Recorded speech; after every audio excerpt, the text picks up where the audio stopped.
Kindly rise and applaud as the dignitaries arrive.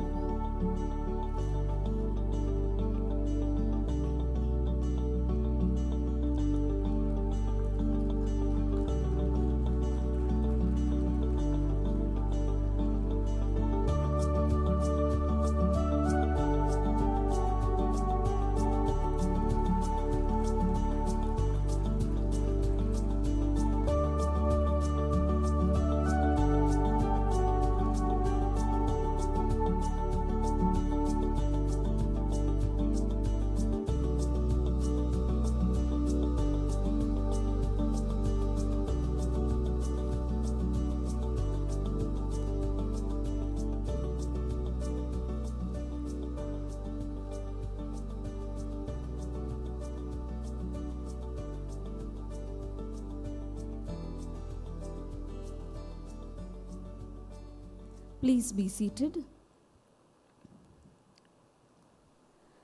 A university is renewed every time a new student walks through its doors. Today, Kristu Jayanti University is renewed once again. Every student who chooses a university brings with them something unique: their aspirations, their experiences, their questions, their dreams, and their goals. It is these journeys, as much as the institution itself, that shape the spirit of a university. Today, as you step into Kristu Jayanti University to pursue your 2-year postgraduate program after your undergraduation, you become a part of a vibrant academic community that will learn with you, grow with you, and celebrate your achievements. From this day forward, you will contribute to the legacy of Kristu Jayanti in ways that are uniquely your own. It is our privilege to welcome you all to this new beginning. On this note, Honorable Vice Chancellor, dignitaries on the dais, members of the management, deans, heads of the departments, coordinators, faculty members, parents, and my dear Jayantians, I cordially welcome you all to Shubharam 2026, Inauguration of the academic year 2026-2027 of postgraduate programs at Kristu Jayanti University.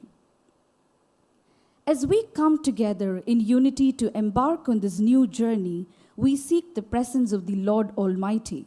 Through this invocation, we express our desire as the university choir leads us in prayer.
Where God, my Savior,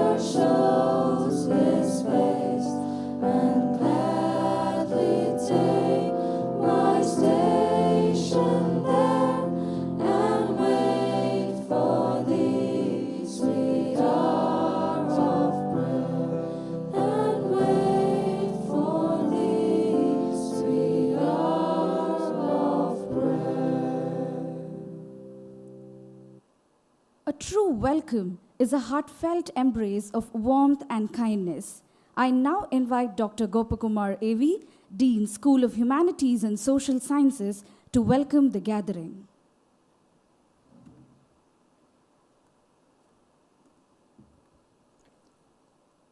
Good morning, Reverend Fathers, esteemed parents, distinguished deans, heads of the department, program coordinators, faculty members, and dear first-year postgraduate students of M.Sc programs in life sciences, forensic science, psychology, and economics, Master of Social Work, Master of Commerce, MA English Literature, MA Media and Communication, MA Public Policy and International Relations.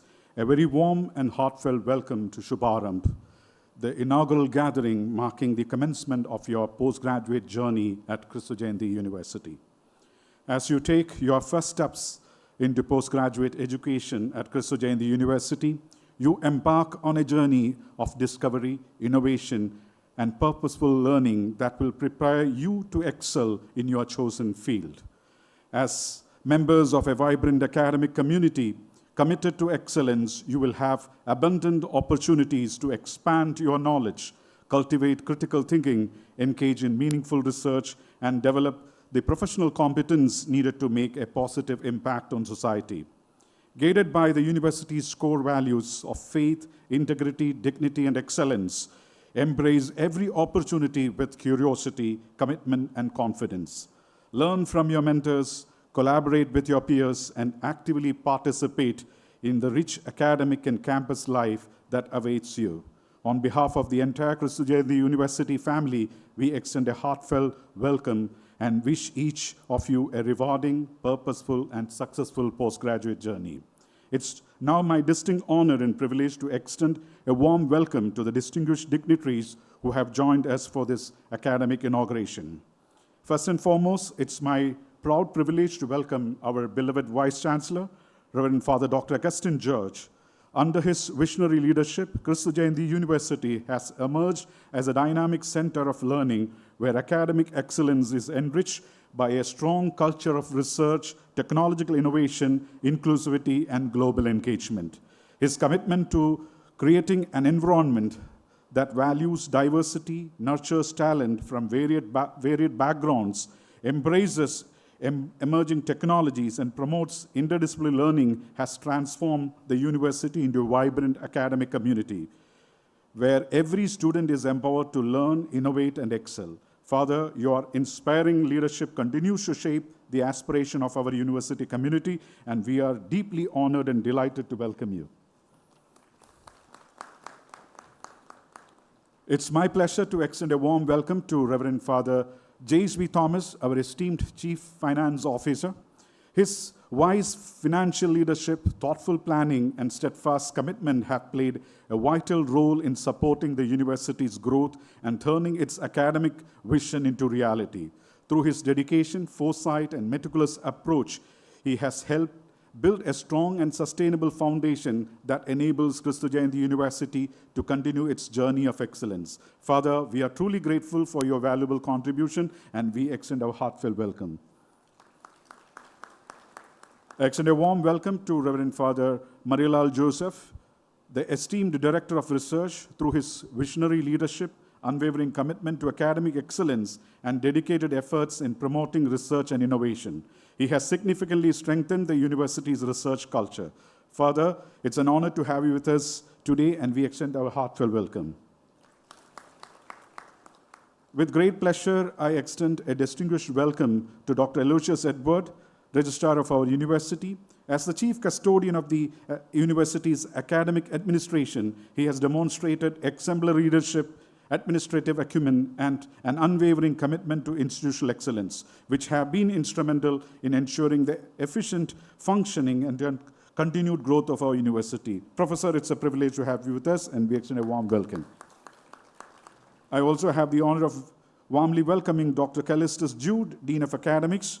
Through his academic vision, commitment to quality assurance, and relentless pursuit of excellence in teaching and learning, he has played a pivotal role in strengthening the university's academic ecosystem and fostering a culture of innovation and scholarly excellence. Professor, we are delighted by your gracious presence and extend our heartfelt welcome.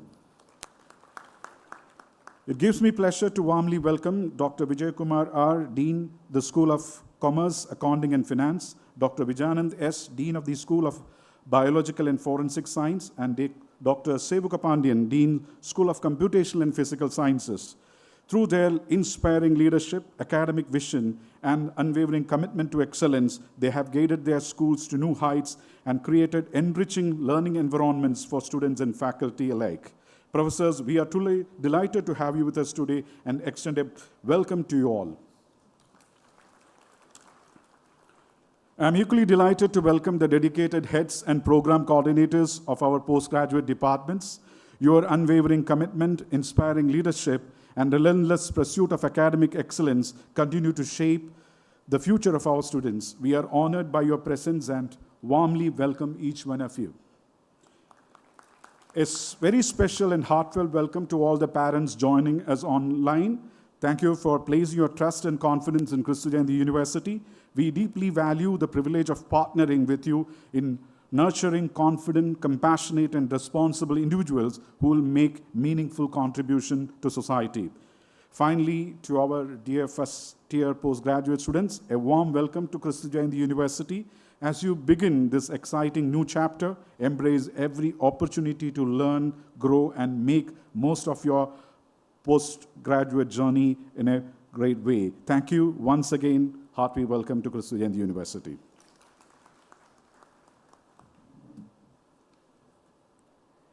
Dr. Gopakumar A.V., Dean, School of Humanities and Social Sciences, is an erudite academician and a relentless leader whose organization skills are par excellence. Thank you, respected Dean, for the warm welcome. On behalf of everybody present here, I welcome you to Shubharam 2026. Tamasoma Jyotirgamaya, lead me from darkness to light, a symbol of wisdom, purity, and sacred beginnings. I request all the dignitaries on the dais to come forward and light the lamp. I also invite the parent representative and the student representative to accompany the dignitaries in the lighting of the lamp.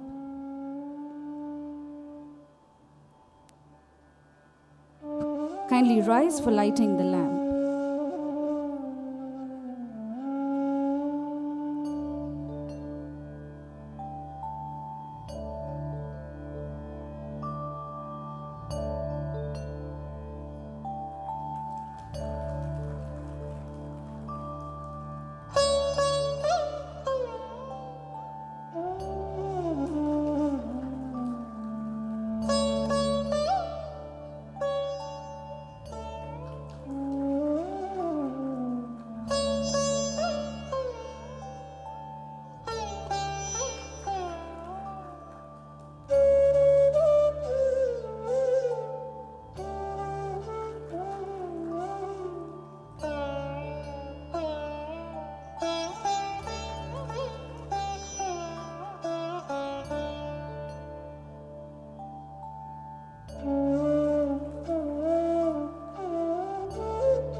Please be seated. God communicates within the quiet of our hearts. Prayer begins with listening. Let us submit our prayers to the Almighty on this new beginning as Reverend Father Dr. J.S.V. Thomas, Chief Finance Officer, Christu Jayanti University, leads us in the introductory prayer.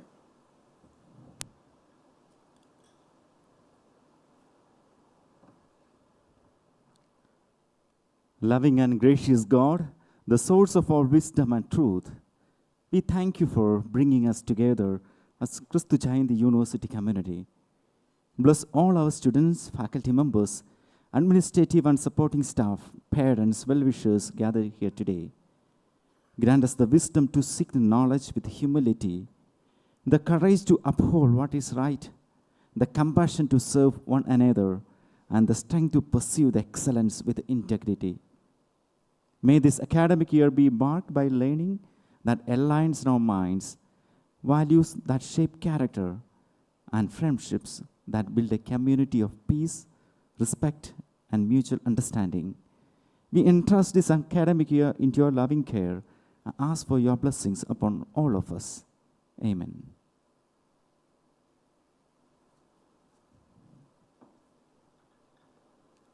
India's greatest strength lies in its rich diversity, where many faiths, traditions, and cultures come together in harmony. These sacred texts have inspired countless generations to seek comfort, direction, and a profound connection with the divine. Through this, let us commence with a passage from the Rig Veda. I warmly invite Dr. Vijay Kumar, Dean, School of Commerce, Accounting, and Finance, to do the reading.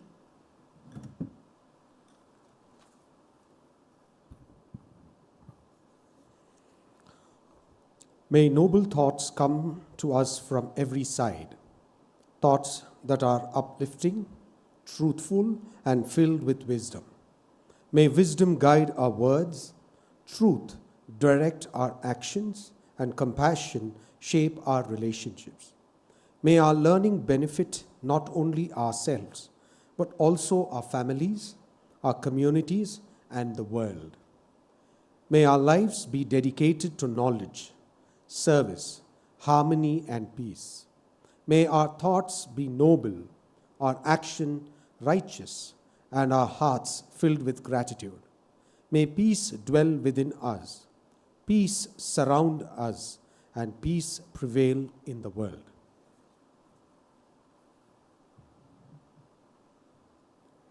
Knowledge akin to a flowing river courses through the pages of Holy Scriptures, satisfying the thirst of those who seek wisdom and enlightenment. I invite Dr. Vijayanand, Dean, School of Biological and Forensic Sciences, to render a reading from the Holy Quran.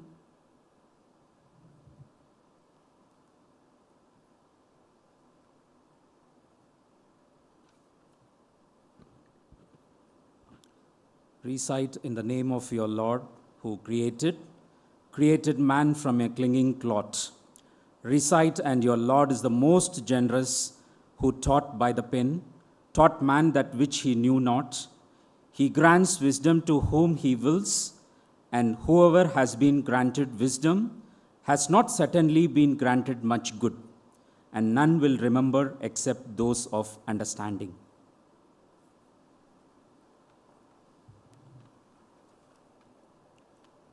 Let us find guidance and assurance in the sacred lines of the Scriptures.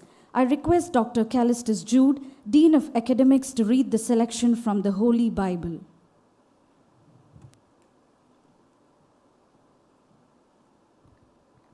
A reading from the book of James, chapter 3, verses 13, 17, and 18. Who is wise and understanding among you? Show by your good life that your works are done with gentleness born of wisdom. But the wisdom from above is first pure, then peaceable, gentle, willing to yield, full of mercy and good fruits, without a trace of partiality or hypocrisy. And a harvest of righteousness is sown in peace for those who make peace.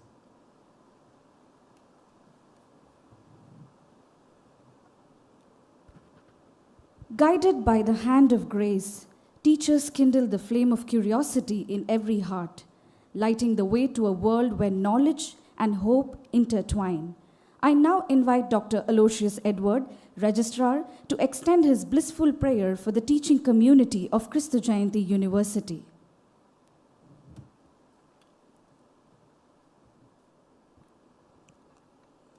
Loving and gracious God, as we begin this new academic year, we come before you with hearts filled with gratitude for the gift of knowledge, the privilege of teaching, and the opportunity to shape the lives of students. Bless all the teachers of Kristu Jayanti University with the wisdom to guide, patience to nurture, and compassion to understand. May we be dedicated in our vocation and steadfast in our pursuit of academic excellence. Grant us the grace to inspire inquisitiveness, encourage critical thinking, instill the values of integrity, responsibility, and service in every student entrusted in our care. Help us to lead not only through our hands, but also through our actions, becoming role models of humility, professionalism, and lifelong learning. We entrust this academic year into your loving hands. May all that we teach, learn, and accomplish be for the greater good of humanity and for the greater glory. Amen.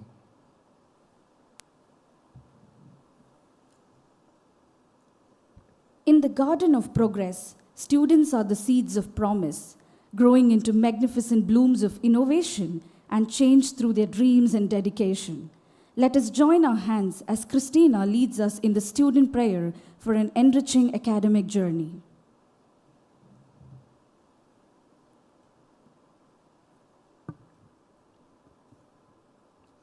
Loving and Almighty God, we gather today with grateful hearts as we begin a new academic year at Kristu Jayanti University.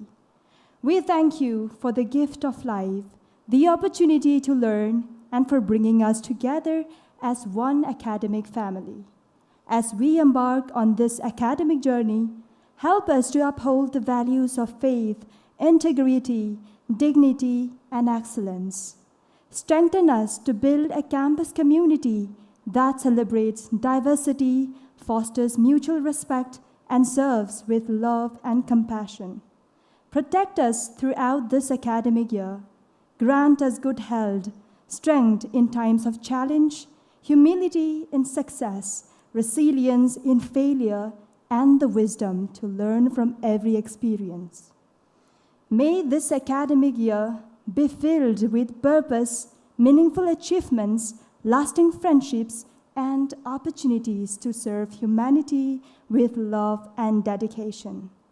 We entrust this new academic year to your loving care and ask you to bless every step of our journey. Amen.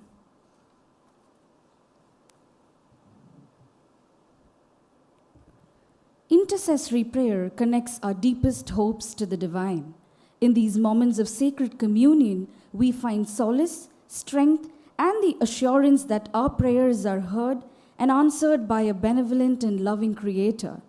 Let us seek God's choicest blessings through the intercessory prayers. Dear students, after each intercession, your response shall be, Lord, graciously hear our prayer. Lord, we pray that we may always remain grateful for the gift of creation and for the countless blessings you have bestowed upon us. May you deepen our faith, guide our thoughts and actions, and help us to seek your will in every aspect of our academic and personal lives. For this grace, we pray to you, O Lord. Your response? Lord, graciously hear our prayer. We pray that every student of Kristu Jayanti University may uphold the university's motto, light and prosperity, by seeking the light of truth, wisdom, and knowledge, and by using their learning to bring hope, peace, and prosperity to society. For this grace, we pray to you, O Lord. Your response? Lord, graciously hear our prayer. Lord, help us to be transformed into persons of integrity, honesty, and moral courage, choosing what is right over what is easy, and becoming a witness to truth and justice in every sphere of life. For this grace, we pray to you, O Lord. And your response? Lord, graciously hear our prayer. Lord, bless us with strength, diligence, discipline, and perseverance to face every challenge with courage, work hard with determination, and strive for excellence in all our pursuits. For this grace, we pray to you, O Lord. Your response? Lord, graciously hear our prayer. Lord, help us cultivate a positive attitude towards life respect the dignity of every person, cherish our values, and grow into responsible, compassionate, and ethical citizens who contribute meaningfully to society and the nation. For this grace, we pray to you, O Lord. Your response? Lord, graciously hear our prayer. We pray that we may recognize the earth as God's precious gift and become responsible stewards of creation by protecting the environment, conserving natural resources, and promoting sustainable ways of living. May our knowledge and actions contribute to the well-being of present and future generations. For this grace, we pray to you, O Lord. Your response? Lord, graciously hear our prayer. Lord, bless our Chancellor, Vice Chancellor, Pro Vice Chancellor, Chief Finance Officer, members of the management, Registrar, Deans, faculty members, administrative staff, and all who serve this university. May they be granted wisdom, good health, and strength as they guide this institution with vision, dedication, and integrity. For this grace, we pray to you, O Lord. Your response? Lord, graciously hear our prayer. Dear Lord, abundantly bless our parents for their unconditional love, constant encouragement, and for the countless sacrifices made for supporting our education. Grant them good health, peace, joy, and strength. Reward them with your abundant grace. For this grace, we pray to you, O Lord. Your response? Lord, graciously hear our prayer. Dear Lord, bless our nation with peace, justice, and solidarity. May our leader be guided by wisdom and integrity, and may all citizens work together to uphold harmony and respect, leading our country towards lasting progress and prosperity. For this grace, we pray to you, O Lord. Your response? Lord, graciously hear our prayer. May this concluding prayer seal our time together with peace and gratitude, guiding us forward with renewed faith. Let us thank the Almighty for bringing us forth to this day, as Reverend Father Dr. Marialal Joseph, Director, Center for Research and Development and Office of Global Networking and Collaborations, leads us in the concluding prayer.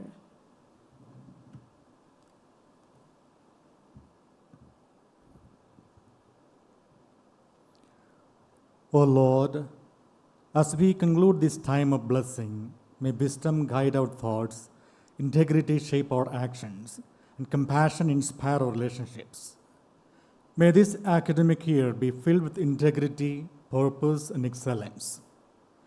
May every member of the Christu Jayanti community find the strength to learn, the courage to lead, and the humility to serve. Let peace, mutual respect, and the pursuit of truth remain at the heart of all that we do. Let your unconditional love and divine presence be with us every moment of our life, and especially in all our academic endeavors through Christu Jayanti University. Amen.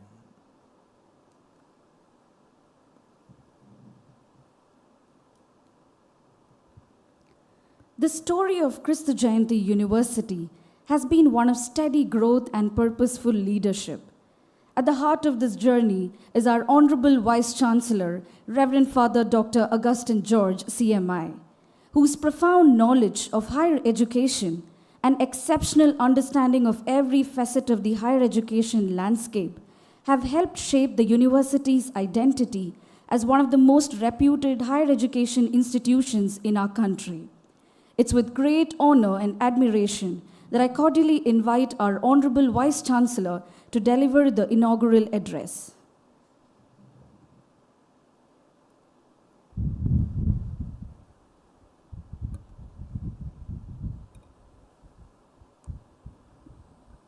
The most respected Father Dr. J.S.V. Thomas, the Chief Finance Officer, Father Dr. Mariela Joseph, Director, Center of Research,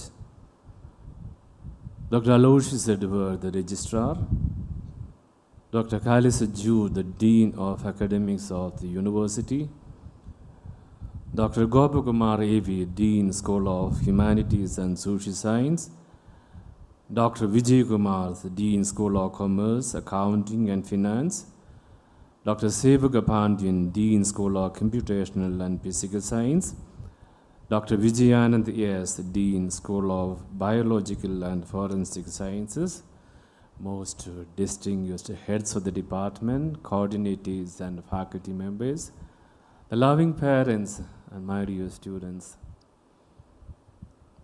Profusely delighted to welcome all of you to Kristu Jayanti, the university.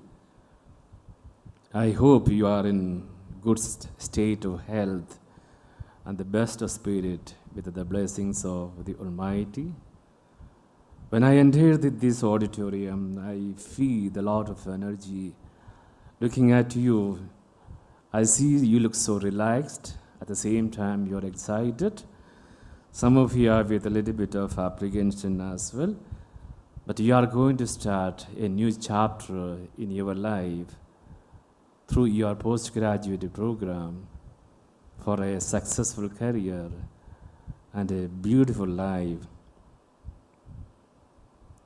You are here not by choice, not by chance, but by the choice. Altogether, we received around 81,000 applications. I think it is more right now. We could accommodate only few. That means you aspire to be the part of this institution, and we have also taken a decision to enroll you as a member of the Kristu Jayanti, the family. I want to thank you for your confidence and trust in Kristu Jayanti, the university. I thank your parents as well. That trust me, you will not be disappointed. We are in the 27th year of existence. This university is managed by CMI Fathers. CMI stands for Carmelites of Mary Immaculate, an indigenous religious congregation founded by a saintly person, Saint Kuriakos Elias Chavara. In 19th century, he pioneered many of the transformative work to elevate the level of the people around him. He started schools, he started many of the centers, and he worked for the community around us. And we, the CMI Fathers, are destined to continue the legacy given to us, our founding father. That's why CMI Fathers are in the forefront, running the educational institution. We are running 2 universities in Bangalore, Christ University and Kristu Jayanti University. There are 59 colleges and nearly 700 schools across our country. The defining moment of Kristu Jayanti was when it became transformed into a university the last year. We were in an autonomous college, but from that particular status, we became a university the last year. You are the second, the batch of the university. This is a huge recognition to us, speaking about the maturity that we have it, kind of quality that we exhibit in academic, the process, and the quality, the initiative that we have undertaken. We are very ambitious as well. That's why within 1 year of becoming a university, we started another campus exclusively for MBA, MCA, and the BBA program, not far from here. That is also another bombastic, the campus. You are also welcome to go and see our campus as well. When I look at the growth of Kristu Jayanti, I feel that the story is quite inspirational. But I attribute the growth to the members of Kristu Jayanti who are present and who have been working for a long time. The hallmark of the Christu Jayanti, we have an exceptional leadership in all the sense. We have a committed and resourceful faculty members, and our university is known for the diversity and dynamism of the students. We could achieve a lot. We have become one of the finest institutions in our country. The NAAC score is the second highest in India, 3.78 out of 4, and that is the highest in the state of Karnataka. That means if you carry the certificate from the Christu Jayanti University, there is no further question at all because it carries a value. In the NIRF ranking as well, our position is top in Karnataka. That is our position 34th at a national level. But that itself is the biggest achievement for the institution, young institution like us with this many number of students. The moment you stepped into the campus, you might have experienced the kind of tidiness, the kind of cleanliness, and the kind of the green coverage. Our campus is not that much big, but we are big in the horizontal level. But people all appreciate the clean and smart way the campus is functioning. Yes, we received the best clean and smart campus at the national level as well. The last month, India Today and the Week magazine came out with the best colleges survey, wherein all our programs listed in the first 20 rankings. There are many things. I'm talking about some of the institutional recognition and the awards, but what I'm happy to say that how our students brought the laurels to the university that cannot be numbered and counted at all.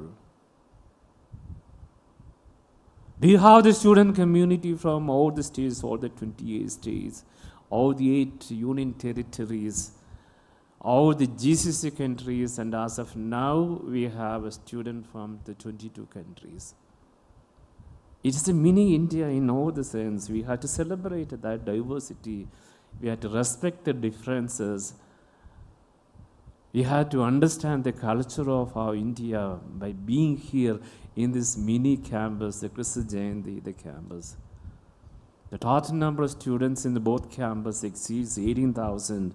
Out of these 4,500 students, because MBA and MCA students are not here with you right now, they will be in the other campus. But the story of any institution can be narrated through the milestone. But what actually defines an institution is not the ranking, is not the recognition, is not the awards. I am fully convinced that the value of the Christu Jayanti lies in how we are going to make an impact in the life of our students who enroll to these institutions. Yes, my dear students, we have a certain trust. We are known as one of the most disciplined campus in the country. The credit goes to the students. The way students are here in the campus, the way the students moved around here, the way the students respect the elders, the way the students communicate or present themselves, okay, that matters a lot to us. We have a well-disciplined environment wherein students contribute a lot. We could develop the system and process that means that things are not here as the whims and fancies of the one individual or the few individuals. Develop the standard procedure for all the programs here. The way that the programs are executed here or organized here, either by the students or by the faculty members or together, that speaks a lot about it. The way that you are sitting here, 1,100 PG students are sitting here right now. There are 23 auditoriums we have it. Every day we have a minimum 10 to 15 major programs are happening. But the way that we do organize our program and the respect and appreciation from anybody who are the part of that programs. The institutions are, from the very beginning itself, they are keen to develop the resources. When you start evaluate a particular institution, first you looked at the infrastructure, no doubt of that. We have the state-of-art infrastructure, the facilities, the labs, the workstations, studios, all these things that we have it. But what I wish to highlight, the best part of the Kristu Jayanti University is we could develop a strong and robust, the academic, the framework, the resources that we have it here. If I look at the curriculum, that is an updated one. If you ask me about how it is going to be delivered to the students, I am happy to talk about the competency level of our faculty members. They have the clarity of the outcome of each of the courses, that they do expect that from each of the students. Accordingly, they have come out with the beautiful assessment of the students as well. It is not about the one way talking to the students. It's more of how we can engage the students either in the classroom or the outside the classroom. Now we started thinking not about the academic process alone. We focused very much on the kind of the research environment in our university. Last 1 year, our faculty members alone could publish more than 1,000 scopus papers. And I checked with the students, 900 plus papers alone published by our students. Out of that, 50 plus in the high index journals. That speaks a lot, am I right? You are here not to write the examination and score the good marks at all. We have been deliberating upon what could be the trajectory of our university in the coming years. All the, the respect, the deans and the heads of the departments are very much conscious about the kind of the environment that we need to create in the university, in the classroom, in the labs, and outside it to prepare the students for something more than the classroom, the experience. Accordingly, what we could develop the outcome, the graduate outcome of a university, and that is applicable to undergraduate and postgraduate programs. We had the graduate outcomes with the 31 indicators. The good to understand the focus of our university, understanding the graduate outcome of the program and the university. These are the first, the academic excellence. The second, the professional excellence. Third, the personal excellence. Fourth, interpersonal excellence. And fifth, the societal excellence. From my experience, I can talk about a little bit of these excellence. When I speak about the academic excellence, my dear students, so far you have been thinking and dreaming, working to get the high score in the examination. Gone are the days you are going to be evaluated by the score in the examination. You are going to be evaluated how you can demonstrate your knowledge in a better way. How you can apply the knowledge. Then you will add something to your knowledge level. Start thinking about in a different way how I can publish a paper along with the faculty members. How I sit with my friends and pitch in on certain ideas and translate that ideas into a product. How I can look into a live project and that live project will contribute to the society or make a meaningful impact in the society. Start thinking about the internship where you'll get the right experience. You have to push the boundaries of your classroom. You are here not to come at 8 o'clock or 9 o'clock or leave by 3:30 or 4:30. The campus is open till 9 o'clock. We can find more than 3,000 students in the campus after 6 o'clock. More than 200 faculty members as well. They are not supposed to be here. But I noticed that many of the faculty members are here after 6 o'clock. A very nice notice. Some of the faculty members are sitting with the students and working on a certain project. It is up to you, my dear students. The kind of pressure that you are giving to the faculty members, I will be the happiest person. And at the same time, I'm talking to the department. Any students are leaving the college or taking the DC because of the pressure they have it. I said, I will be the happiest person. You are the final leg of your former studies, correct? The 2 years matters a lot. So the knowledge matters a lot. When I speak about the knowledge matters a lot. It's not about the sources that you get it from the different sources.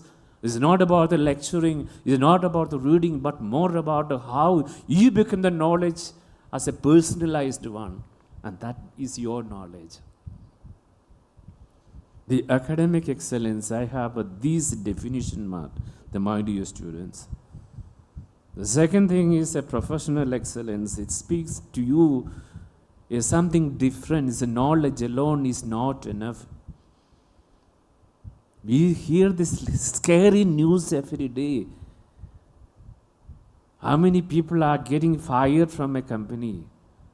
There is an unknown tragedy in our country that is happening, that is not told, that is not highlighted. The kind of job is disappearing, and how many people are losing their job. Nothing is safe these days. You must be competent enough. You must be relevant enough. How it is possible? Only if you develop the skills in a certain domain areas and the other allied areas as well. I'm so happy to see that some of the schools, they organize a summer internship program, summer certification program of high-end values of their particular domain, and kind of response from not only from our students, from outside as well. It is not about the degree, it's about the certification that matters a lot. Along with the degree, you have to present the certification to the employer. We heard about skilling, reskilling, and upskilling. Understand the real values of that. We are not talking about anybody else. We are talking about you and about me. I can't be relevant unless and until I do certain homework every day. And that is expected from you, my dear student. The professional excellence matters a lot. Third one is a personal excellence. It is about the target. It is about the level that you need to achieve in your life. The heart of a university is the students in all the sense, correct? We are looking at the transformation in you. Whether you are into the academic activities, curricular activities, or co-curricular activities, what we do, we make you as a center of all our discussion, all our activities, correct? If you organize 1,000 programs here, for what? Last 2 months, these teachers have been undergoing many of the training. The teachers, I worked with the teachers more. The refresher program, FTP program, and what not. Now it's up to you. You should have a target that you need to achieve by completing your postgraduate programs here. I still remember a girl I taught a few years back, she joined here for MCA program. The first year I was trying to talk to her. She was not able to communicate to me. Even if I was able to make a construct one sentence in English. A remote village is here. But you know, now she is getting the multinational companies. It's not an isolated story. There are stories like that. My dear students, you should not be constrained by the limitation. You should not be constrained by your background. You should not be limited by your past. I request you to set a goal, a target, that you need to achieve it. You are here not because of the pressure of the parents, am I right? Once you choose to the postgraduate program, it was your decision, not the decision of the parents. 90% of the undergraduate students, please, the students, don't talk there. That I don't like it. 90% of the undergraduate students, okay, they got a pressure from the parents. But you people have taken a decision by yourself, not by the pressure of anybody else. You are focused very much. We haven't had a problem with the postgraduate students, not even a single time. It is because you are well aware of or conscious of your future. We are talking about the two things, the career and the life. The career matters a lot to have a beautiful life. So think about the career and think about the life as well. Both things are very important thing. The personal excellence is the third one. Academic excellence, professional excellence, and personal excellence. And third one is an interpersonal excellence. Something more I wish to talk to you about. This is about the maturity of this youth students. You are the adult. I said we have the student community from all the states, all the cultures. That means you are surrounded by the people. It's good in all the way. It is good. That will help you to have the holistic approach of the life and the other people as well.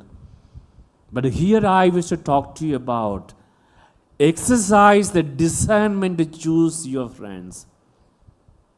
This is very important thing to you. You are influenced by your friends, am I right? Not by the teachers or not by the parents. You are influenced by your friends. You are a little mature enough. Some of you are right now in a position to take a decision of yourself. But what I wish to say to you, from my experience of the last 21 years here in this institution, what I noticed that some of the immature way of the student that entered in the force, the relationship, they had to compromise and sacrifice their future as well. The most difficult thing about the students when the friends are talking to them or demanding them to say yes or no. If the conscience tells you say no, gather the courage to say no. If you miss a friendship because of you said no, that is the best thing of you. I often talk to the people, draw a margin in your life. You used to draw a margin in the books, am I right? When you start writing on it and you don't allow anybody to write anything on the margin, don't cross the line of your life. Whoever they are. There are only two permanent friends in your life. Who are they? Your parents only, your father and mother. Once you get married, the better half is going to be. Till that time, the best friends in your life must be your parents.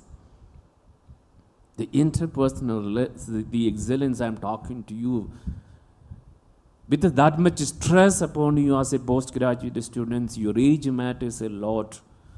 It's good to have the good circling the behavior of the student, the way you dress, the way you groom,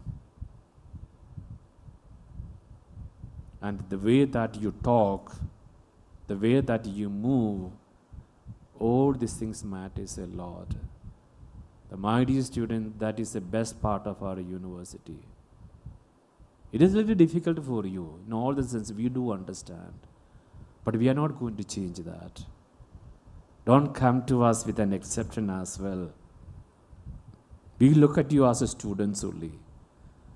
We don't look at you, who you are, which background you are, which community or which faith you belong. We don't look at you. For you, I'll make it very clear to you. I think take it in a right sense. You are students to us. Got it? Wherein we don't see any exceptions at all. If you have any medical condition, talk to your HOD and get any exception at all. Second thing I don't want to talk to you about as a PG students, if you don't have the required attendance percentage, we don't allow you to write the examination. We don't compromise anything for a students, or we don't, violate the norms of university guidelines for us students at all. I said we have a system and process that is going to be followed. I don't want to talk about the ragging and other things, but last 26 years this is a peaceful campus in all the sense. In all the sense. That positive vibe is the face of our campus at all. No inconvenience to you. That is my guarantee to you. Engage in the lot of good things. Then you feel found worthy of being here. We talked clearly to the seniors as well. Don't give any kind of inconvenience or discomfort to any students here. If you feel anything, anywhere else you can approach us. We will take care of you. One important thing to you is if anybody is involved in the substance usage, just peddling, they don't have a place in our university. We got a strict mandate from the state government and police people to initiate action against such students, and we have no other action except to terminate such students from them without even asking the explanations. We have the counselors here, student counselors here. If you are into any kind of support or counseling you need, we are happy to give you. If anybody involved in that. But here we don't need that kind of people. That's an evil network in all the sense. So please refrain from such activities. The students, you will be given the ID card. Kindly note one thing, because these days fraudsters are there, the cybersecurity attack is happening. Some people are sending the mail to the student, claiming that it is an official mail and asking the students to register for this program. Some students lost money for that as well. Any official mail from our university carries the domain name of our university. The domain name of our university is christujayanti.com. Check the mail. At the end, you see the domain name. The name of the mail @christujayanti.com. That is an official mail. Please look into that. Good days there in the Christu Jayanti. Campus life matters a lot. You have to enjoy the campus life in all the sense, and all things are for you as well. All the best. Have a great days ahead. Thank you very much.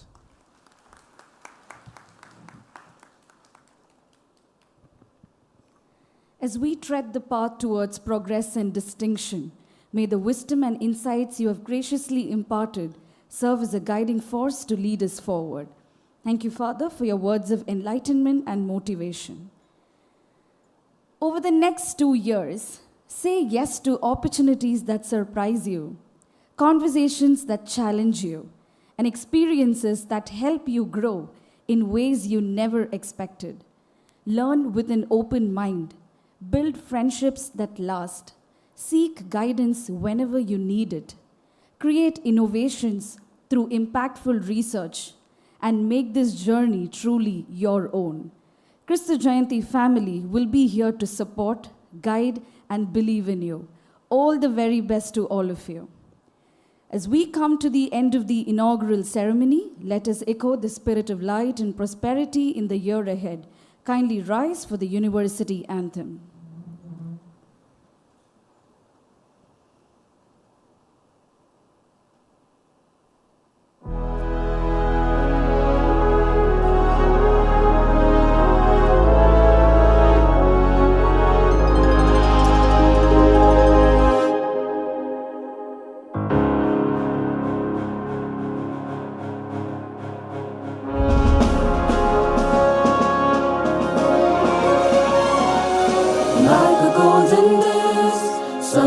Horizon east, lights up a life divine, fills knowledge in our minds. Laws and the book make us sublime. With the mighty Lord, we soar high on the bedrock of faith. Integrity of force, human dignity true. Rays of joy and peace sprawl our hearts and minds. On we march our goals as a beacon for the world, with a passion for our growth and a love for humankind, united and strong in excellence on the bedrock of integrity of force, human dignity true, excellence we strive. Kristu Jayanti light and prosperity. Kristu Jayanti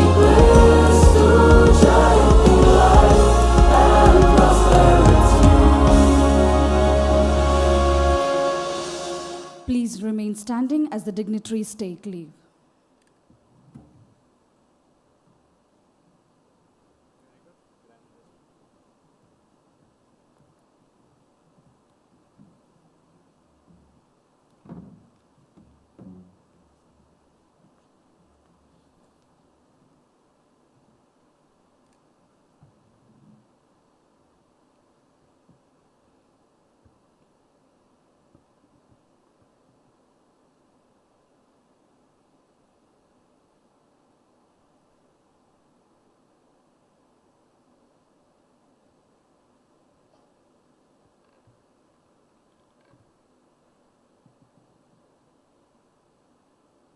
Please be seated.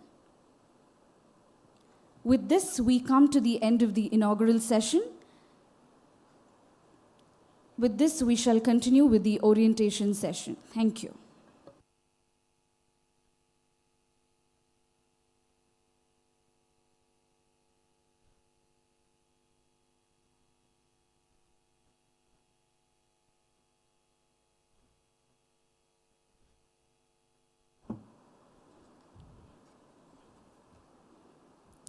Thank you, ma'am. Not all days begin with applause, but some mark the opening of a journey that will echo for years to come. Warm greetings and a very good morning to the esteemed faculty members, parents, and the first-year students gathered here today. With warm and a deep sense of purpose, I welcome each of you to this significant session of Aarambh 2026, a symbolic beginning to our journey as Jayantians. Across disciplines and aspirations, today we plant the seed of excellence, integrity, and discovery. This session invites you to understand the deeper spirit of the institution, its founding ideals, the moral compass it offers, and the academic clarity it demands. To begin this session, we are honored to have with us Dr. Priya Josen Akkara, Head Department of Life Sciences, a seasoned academician with over 26 years of experience in teaching, research, and industry.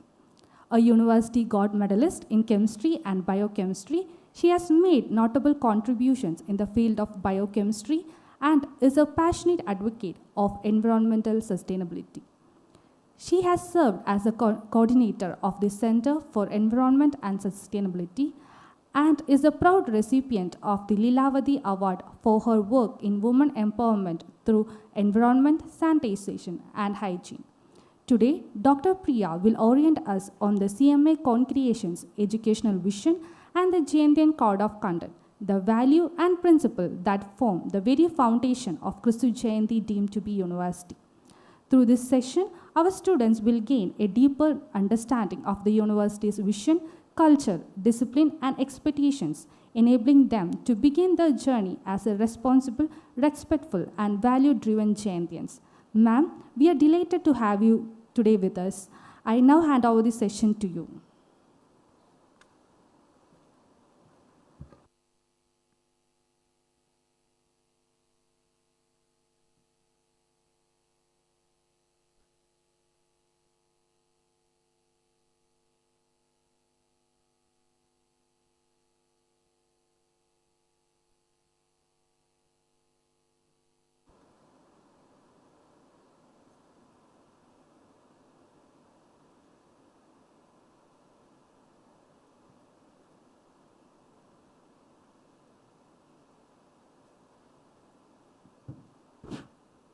A very good morning to one and all.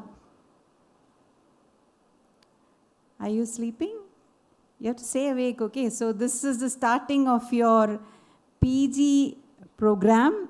I think this must be, for maybe about 70% of students, this must be the last phase of your education. Of course, 30% will go for PhD, okay? So enjoy every bit of this particular phase of your life, the postgraduate studies. Okay, so don't miss any classes.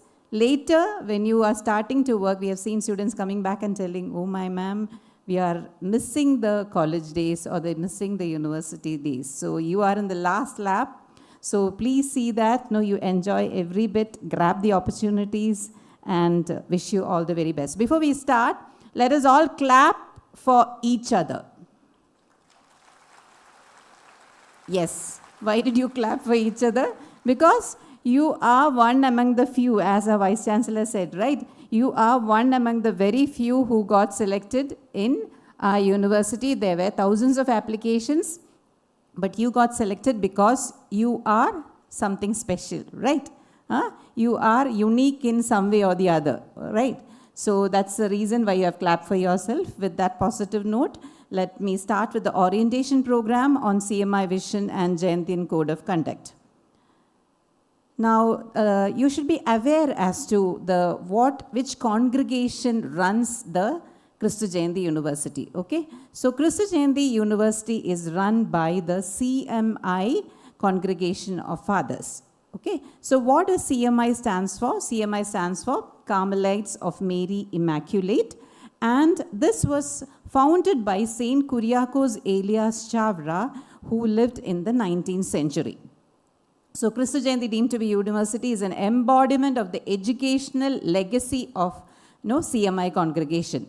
And it is a beacon of empowerment in North Bengaluru. Why it is called as a beacon of empowerment in North Bengaluru is because the place where you are sitting now is, do you have any idea which part of Bangalore? This is the North Bangalore, okay. So when this institution was started about 27 years back, this was a very remote part of the Bangalore city, very far away, and it was something like a forest here, nothing was there. But after this institution was started here, the entire radius surrounding this institution has transformed so much. Now you must be feeling, when you step out, you get everything in the neighborhood. You don't have to go to any other place. So this has been a beacon of empowerment in North Bangalore, and not only that, a wellspring of knowledge and social transformation in this particular area. Now coming to Saint Kuriakose Elias Chavra, he was an educationist. He was a very visionary educationist at the 2 centuries behind. Okay, you should imagine 2 centuries behind what the scenario was, and he brought a major change. which is being culminated in so many schools and colleges, even in the present scenario. Okay, so he was a philanthropist and also a social reformer. Why a social reformer was because he had brought into many concepts which are even practiced even today. For example, the one which he started was what is called as a school in a church. In Kerala, it was called as Pallikudam. So for a long time, schools were called as Pallikudam, which was started by Saint Kuriakose Elias Chavra. So there was a school attached to every church. So all the children used to come to the school and started studying. Not only that, the second one which he had introduced was what is called as the PDRE scheme. PDRE scheme is nothing but a handful of rice. So for every family who could afford it, they used to set apart one handful of rice every day apart in a pot. And on Sundays when they used to come for the mass or something, they used to bring that full pot of rice, and this was distributed to the not so well economically ground people. Okay, and then this was a major thing which was made a transformation to uplift the economically backward classes. And also it involved the other people's contribution also. Other than that, the third concept which was very, which made a transformation is what is called as a midday meals. Now we all know that in most of the government schools, midday meals is there. So he was the one who started with the midday meals in schools. And we know that giving midday meals to school children, it actually helps them. There were children who used to skip meals when they used to come to schools. So this actually, a study was done, and it was established that the giving away of midday meals have actually contributed to the overall brain development of students. So 3 major concepts which he had started is even practice today. And that's the reason he was also recognized by Government of India. A commemorative stamp was released. And if you look into the life of Saint Kuriakose Elias Chavra, he was born in 1805 and he was ordained as a priest in 1829.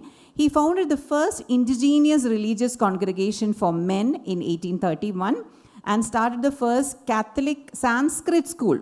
So till then Sanskrit was taught only to some class of people, but then he opened it up so that it was available for everybody. And he also started the first Catholic printing press in Kerala. So Catholic printing press in Kerala actually contributed to the release of newspaper which all people could read, and thus it actually enhanced so people could know what is happening around the world, and this also contributed to the literacy. And Saint Kuriakose Elias Chavra died in 1871, and in 2014 His Holiness Pope Francis declared him as a saint. Now coming to our university, you should know what are the integral entities of a university. So the campus which you are here now is called as the Central Campus. Okay, so this is Christu Jayanti deemed to be University Central Campus. We also have the Christu Jayanti College of Law. We also have the Christu Jayanti CMI Public School, which is situated in Nelamangala. And then the Christu Jayanti deemed to be University Airport Road Campus, which is just 10 kilometers from here. And we also have the Jayantian Sports Arena, where most of the sports programs are being conducted. It is managed by the Christu Jayanti Trust, and it is re-accredited with A++ grade. And as Father was telling, this is the second highest score in the whole of India. And it is ranked 34th in NIRF college rankings. It is an international accreditation of ACBSP. It is a self-financed minority institution. And though it is a co-educational, we have gender equity here. For so many years, this has been done like this, so that 51% is girl students, 49% it is boy students. So there is an equal representation of male and female in our institution. And the Department of Life Science has been strengthened under the DBT Star College. Coming to the milestones of Christu Jayanti, last year, it is just 1 year now, we were given the deemed to be university status and ranked 34th in the NIRF college category. India Today Best Colleges in India, we have been ranked in all India level. It is all above 20, like 1 to 20 only ranking, and in the Bangalore city, we will look into it now. Other than that, we also were ranked Green Ranking 2026, Institution of Sustainability Leadership Platinum Band we were given. And then PRCI Chanakya Award for Best Educational Campaigns and Communication Projects.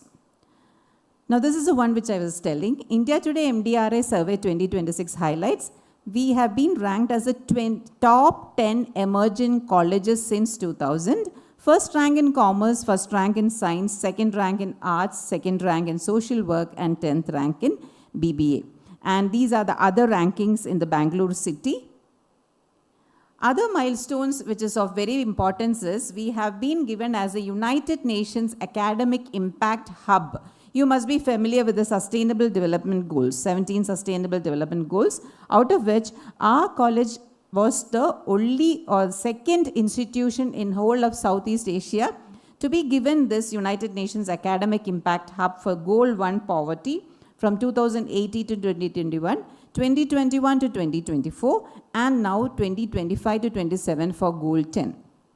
And we has been recognized as the International Student Chapter of the Year 2026 for Women in Cybersecurity, and national recognition for promoting holistic well-being by Yoga Sangam Patra, and also Disability Empathy Award 2026. So these are the ones which we already discussed, a journey of excellence, the institutional milestones, and these are some of the glimpses of the awards which we received. Now coming to campus life, you should be familiar with the different deaneries in our institution because you are from different deaneries. So you should be aware as to not only the deanery which you belong to, but also what are the other deaneries, because maybe your friends, your cousins would be learning in the other deaneries. So the School of Humanities and Social Sciences, this school contains a department, English, Department of Psychology, Media Studies, Social Work, Social Sciences and Languages. So after this, I'll ask you, okay, which department or which school you belong to. School of Commerce, Accounting and Finance has the departments of Economics, Commerce and Professional Accounting and Finance. School of Biological and Forensic Sciences has two departments. They are Department of Life Sciences and Department of Forensic Sciences. School of Computational and Physical Sciences has three departments, Department of Computational Studies, Department of Computational Applications, and Department of Physical Sciences. And School of Law, of course, has a Department of Law. And these are the three different entities which are present in the Airport Road campus. That is the Kristu Jayanti Institute of Management, which offers the MBA programs. The School of Business and Management, which offers the BBA and Professional Management Studies in the undergraduate level. And the Kristu Jayanti Institute of Technology, which offers the MCA and MSc Computer Science and MSc Data Science programs. Okay, so now let me ask a question. The Department of Physical Sciences belongs to which school? Anybody? Physical Sciences belongs to the School of Computational and Physical Sciences, right? And the Department of Life Sciences belongs to the School of Biological and Forensic Sciences. The Department of Psychology belongs to the School of Humanities and Social Sciences. Okay, so you have understood it. Now coming to the vision and the motto of our university. The vision is providing intellectual and moral leadership by igniting the minds of youth. So we provide the intellectual and moral leadership to you for what? So that we can ignite. I can see some students lying down and sleeping. So please be awake. It doesn't look nice when we stand from here, or it is not good for you also. So please stay awake. Igniting the minds of youth. Who are the youth? You are the youth. Okay, so we are providing you the intellectual and moral leadership. For what? So that you realize your potential and make positive contributions, leading to prosperity of the society and the nation at large. So you are able to understand. There are many students who come without much aim in life, without much goals in life. But once they come here and participate in different activities and things like that, they get a clarity in what they want to become in life, okay? And sometimes there are students who actually realize their potential when they start. Where did you hear it? In the university anthem. No, you were repeatedly hearing it, right? So light and prosperity is the motto of Kristu Jayanti University. And you all know light dispels darkness. You should be like the light, okay? Wherever you go, you should be able to dispel the darkness around whomever you are, okay? Yeah. Now coming to the mission. Vision is something which we have ahead, to what to do. Mission are the steps we do in order to achieve that goal. Okay, so what is the mission of the university?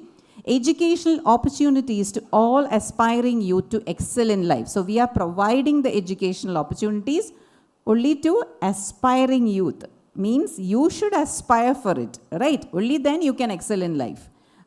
Then nurturing academic excellence. Okay, we have different academic programs, we have different activities. We teachers are here to nurture you so that you excel in your academics.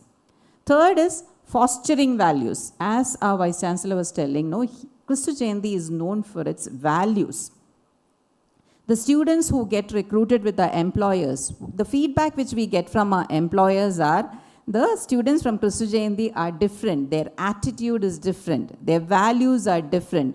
They stand apart from other students, and that is what they want now, not just knowledge or skills. Attitude and values play a great role, okay? Creating civic responsibility, right? So we have umpteen number of programs where you can participate so that you understand what is your responsibility as a civilian. Okay, whether you obeying traffic rules or voting or anything for that matter, or to keep your surrounding clean. These are all civic responsibilities.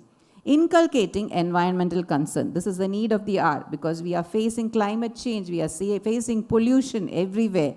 Okay, so inculcating environmental concern and building global competencies in a dynamic environment. We live in a world where every day whatever skills you are attaining, it might not be enough after 2 years because the jobs keep changing, the scenario keeps changing. It is highly dynamic. Okay, so we also try to change our syllabus according to what is required. We arrange activities so that what is required for you to be able to face in a dynamic environment. So this is the mission of the university. Coming to the institution's goals. So we what is our main goal is to provide employment and advancement in the career which you choose, and we help you to become integrated personalities, and also for lifelong learning, societal change, environmental sustainability, economic development, and we give you a nurturing and trusting environment, and we also help you to identify and develop your skills. Coming to the core values of our universities, it is easy to remember, you can remember it as FIDE. FIDE stands for faith, integrity, dignity, and excellence. Faith is very important because faith in yourself, faith in God, faith in whatever system you're working with, that is very important. Integrity is what you do when nobody is watching you, right? You should be called as a person of integrity, okay? The student X is known for her integrity. Similarly, dignity. Dignity is not something which somebody gives you. It has to be earned. And of course, excellence, do well whatever you do. If you do that, you will attain excellence. But excellence is nothing which is ending, it is continuously growing. So excel in whatever you do. Now coming to the Jayantian graduate attributes. So these are the attributes which we have listed out so that whatever program you are doing, okay, whatever courses you are doing, the courses are actually mapped to the programs which you are doing, and the programs are mapped to the graduate attributes. So as you pass out, as you graduate from this university, these are the attributes which you will be developing, which are the cognitive mastery, employability and entrepreneurial mindset, technological fluency, ethical professionalism, human dignity, learning agility, effective communication, embracing diversity, sustainable engagement, and good citizenry. So these are the Jayantian graduate attributes. So if you see that what is the paradigm of holistic education in our institution, we discussed about the vision, the mission, and the goals. So we have specific goals. We want each and every one of your students to actually succeed in your life. For that, it is not just knowledge, but we also gives you skill, we also impart values in you, and we also help you to develop the right attitude. And this is what, you have a holistic development in our institution, which leads to the student success. Okay, so that was about the vision and mission. Now we come to the campus and the code of conduct. You have to remember Monday to Friday, full day. The timing is from 9 a.m. to 4:30 p.m. And those who have classes in the administrative block, it is from 8 to 3:30 p.m. Saturdays are half day. The timing is from 9 a.m. to 1 p.m. Admin block, it is from 8 to 12 p.m. Please pay attention to the next slides. Lunch break is from 12:50 to 1:40 p.m. So you have 50 minutes of lunch break. And in the admin block, it is from 12 to 12:50 p.m. Second Saturdays are holidays for you. There is a 10-minute break after each period. For example, if it is a 9 to 9:50 class, 9:50 to 10, you have a 10-minute break. Then 10 to 10:50, you have a class, then you have a 10-minute break. Because sometimes your classes might not be in the same classroom, you might have to change from one classroom to the other. But the campus facilities, labs, libraries, sports facilities are open from 6 a.m. to 8:30 p.m. Now coming to the dissemination of information, where do you get the information on a day-to-day basis? You can get it from the administrative office. You can see the digital signage in every block where things are displayed, what is happening that day. Okay? And you also have an institution email. Students, please see that you are actually looking into your institutional email. When an email comes to you, please read every line of it. It is of importance. Don't miss out any mails. Then you will also be given a handbook which contains the entire academic activities of the year, where what are the activities, what are the fests which are going to be organized, when is your exam starting, when is your midterm exam starting, when are your holidays, everything will be listed in the handbook. So you please refer your handbook for all these details. Of course, the other details you can get from your department as well as the centers. We have something called as a TCS ION for your attendance and results, and you can actually see at any time, you can actually look it through your phone also. We also have the institution website, www.kristujayanti.edu.in, where you get the right informations. And if in the examination office, you can get all the details related to the examination office. And Kristu Jayanti LMS, okay, through this, some of the exams are conducted. For example, some of the formative exams will be conducted. You will be having one more orientation on the exams. And then you have what is called as the KJ uses, which you will be oriented upon. Coming to the different achievements in our university, NCC achievement, we were the first place at the State Republic Parade for the 4th consecutive time, and elevating annual student achievement. You can see the numbers, it's really huge. So we have ample opportunities in our university. See that you make use of it, okay? So please participate in the activities which are given to you. And this is a student cultural achievement. We have been the continuously we have been the winners in the university level without giving a break to any other university. And this was recently in the National Youth Festival. These were the prizes won by our university. And not only in cultural fairs, in sports also we are active. So the students who are active in the sports, please do contact the Center for Physical Education and Fitness and participate in these competitions. Other than that, we have all cultural fairs like Arunya 2026, Northeast Fest, Sanskriti Sangam. We also have an ethnic day which comes up. Okay, so we have umpteen number of activities. So these are just glimpses of our literary and cultural association, the fest which we had last year. Now coming to the Jayantian Code of Conduct, okay, so this is very important. Always we say that please follow the Jayantian Code of Conduct, and you should be aware what is this. So we should know that we are building responsible citizens from you. So sometimes you might be thinking that why are you so strict, okay? But students who have passed out, they come back and tell, ma'am, because of what we have been done in this university, our mind has been developed in such a way that we follow the discipline, and this has been appreciated by our employers also wherever we are working. So English is the sole medium of communication on campus. We have seen that some of the students, their parents sent you to Bangalore so that you get a cosmopolitan culture, you start communicating in English. But we see that the same students from the same state gather together and start speaking in the same language. Then ultimately the goal is lost. Please don't do that, okay? So you start speaking in English, even if your English is not so good, others should appreciate, okay? Others should correct and appreciate them and involve them. Only then you can develop. Unless and until you start communicating, you cannot develop this, okay? Then academic integrity. Honesty is central to all academic assignments, lab reports, projects and examination. Plagiarism, cheating, unauthorized collaboration, or facilitating academic dishonesty are strictly forbidden. All submitted work must be original, because you will be having many assignments to be submitted. So please don't copy from somewhere and put it.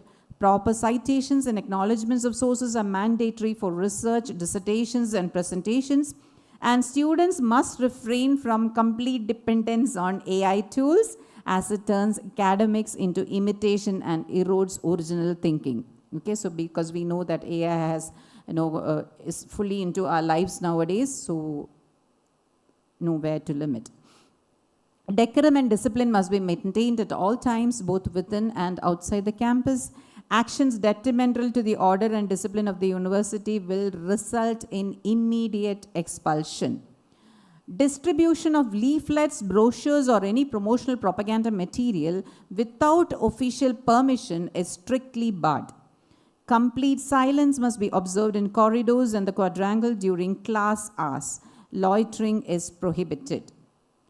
Next, coming to the zero tolerance policies. Ragging is strictly banned inside and outside the campus, hostels, and any accommodation. We have the anti-ragging committee, which actively monitors compliance. The anti-ragging committee people's numbers are put on most of the blocks. You can look into that. Smoking, chewing tobacco, and using any intoxicating substances are completely banned and legally punishable. Students must not involve themselves in any antisocial or political public activities. Only bona fide students, staff, and parents are allowed inside the campus. Bringing strangers into the campus will invite strict disciplinary action. Now, coming to the daily campus life, very important. Mobile phones and accessories. Usage of mobile phones, earphones, earpods, and headphones within university is prohibited except lunch break. So during class hours, please don't say that I didn't know this, and some of you will sometimes keep the mobile phones under the desk and it will be confiscated. So please, stick to that. Littering, defacing walls, or damaging university property are serious offenses. So now for 2 years, this is your home, okay? Will you go and deface the walls and litter inside your house? No. So that should not happen. Every class is led by a class representative and is responsible for maintaining the cleanliness of its classroom.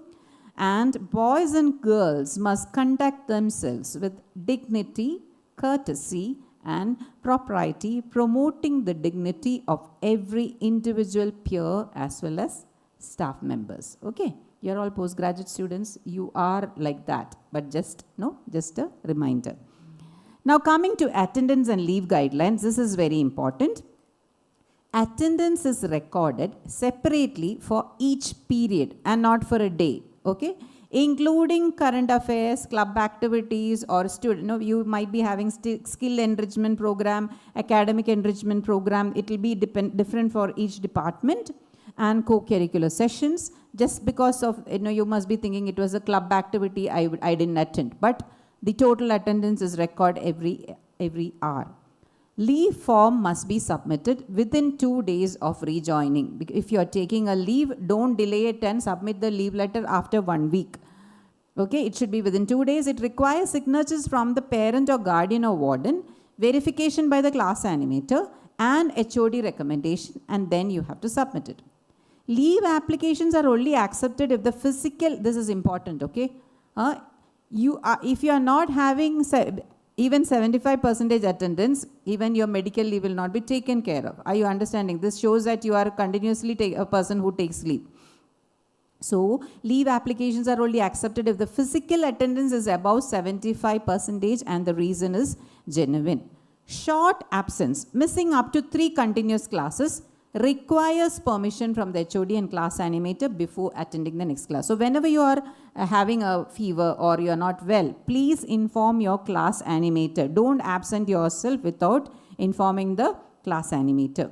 Extended leave. Prior permission from the Director of Student Welfare or the Dean or the HOD is required for absences exceeding 3 consecutive days. Now, after listening to all this orientation, please do not take leave continuously and say that I was not aware. Okay. Now, attendance reports are accessible to parents and students via the ERP portal. So you can continuously check for your attendance. What is the percentage of your attendance? But please don't calculate on a daily basis and think, okay, tomorrow I can be absent. Okay, my attendance is so much. Suddenly, sometimes, no, it might fall, it might go up. So don't depend on that. Now, if you are missing a class, suppose you are sick and you have a personal emergency, the process is you have to apply for a standard or a medical leave. Okay, so for this, the leave letter has to be taken and it has to be signed by the parent or guardian and it has to be submitted to the class teacher. Other than that, you might be representing your department or going outside and for a competition or for presenting a paper or attending a conference. If that is the case, it is called as an on-official duty. Okay, if that is the case, you have to apply for an on-duty leave. And this requires an even name, date, and in-charge signature, which means there will be a teacher who has assigned you for that. A teacher would have taken you for this particular program. So the teacher should sign it, and it is submitted for exam eligibility and promotion tracking. So whenever you are doing that, please don't forget to get the OOD. All students must submit discipline and attendance undertaking forms at the start of academic year. That undertaking forms have to be submitted. Now, there are 2 different types of leave letters. The white leave letter is for the UG. Remember, for all of you PG students, it is a pink leave letter. Okay? So, this is a leave letter which you can get from the stationery shop. Now, coming to medical and on-duty leave. So, if it is a medical leave submission, you must include a valid certificate from a registered medical practitioner with the register number. Not that somebody writes a letter and gives, okay, this person was sick. It's not like that. And it has to be submitted to the attendance section. And where is the attendance section? It is in the science block. I hope you are all clear with the science. No, you will get used to it. Don't worry, okay. The block which you are now is what is called as a administrative block, okay. And then if you come outside, you go to the right, okay, right extend, you go that side. It is a humanities block. It's a new building. And when you go outside, the main entrance which you entered, where the main gate is, that is a science block. As you enter, not the vehicle entry, the pedestrian entry gate, as you enter on the left-hand side, what you're seeing is the science block. So, School of Forensic Sciences and Biological Sciences is there in the science block. Humanities students will be in humanities block.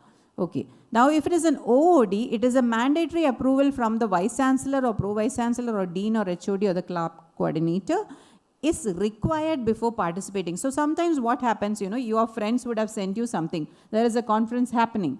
You should inform your HOD or class animator whenever you are participating for something outside the campus because you are representing this institution.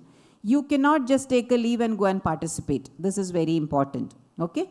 So, maximum of 10 days only is allowed for on-official duty. This is the form for on-official duty, which is yellow in color. This is available only with the HOD, and this can be color or the center head. Coming to campus dress code, complete formal wear. Okay, so you should know that you have to wear formals on Monday, Tuesday, Wednesday, Thursday, and Friday. Okay, and after a few days, you will be given a uniform.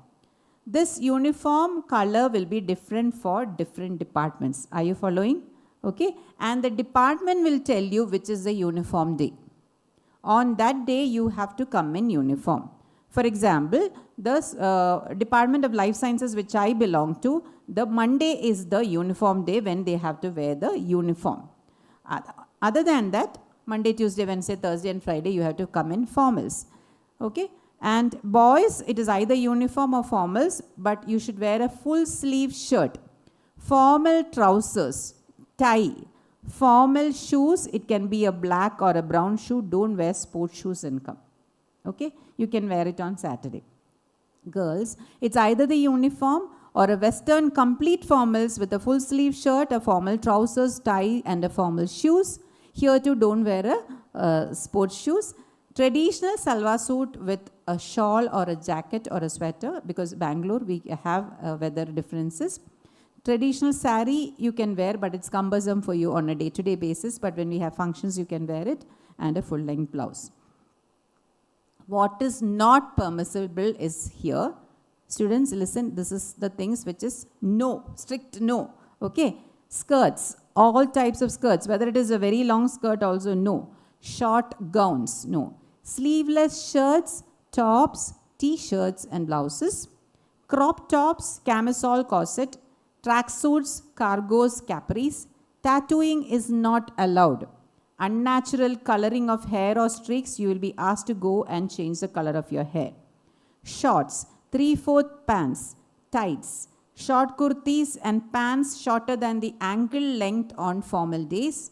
If you don't have, please buy few and keep it. Okay, you can wear these on Saturdays. Means the short length is not allowed at all. You can wear it outside when you go outside with your friends, but not in the campus.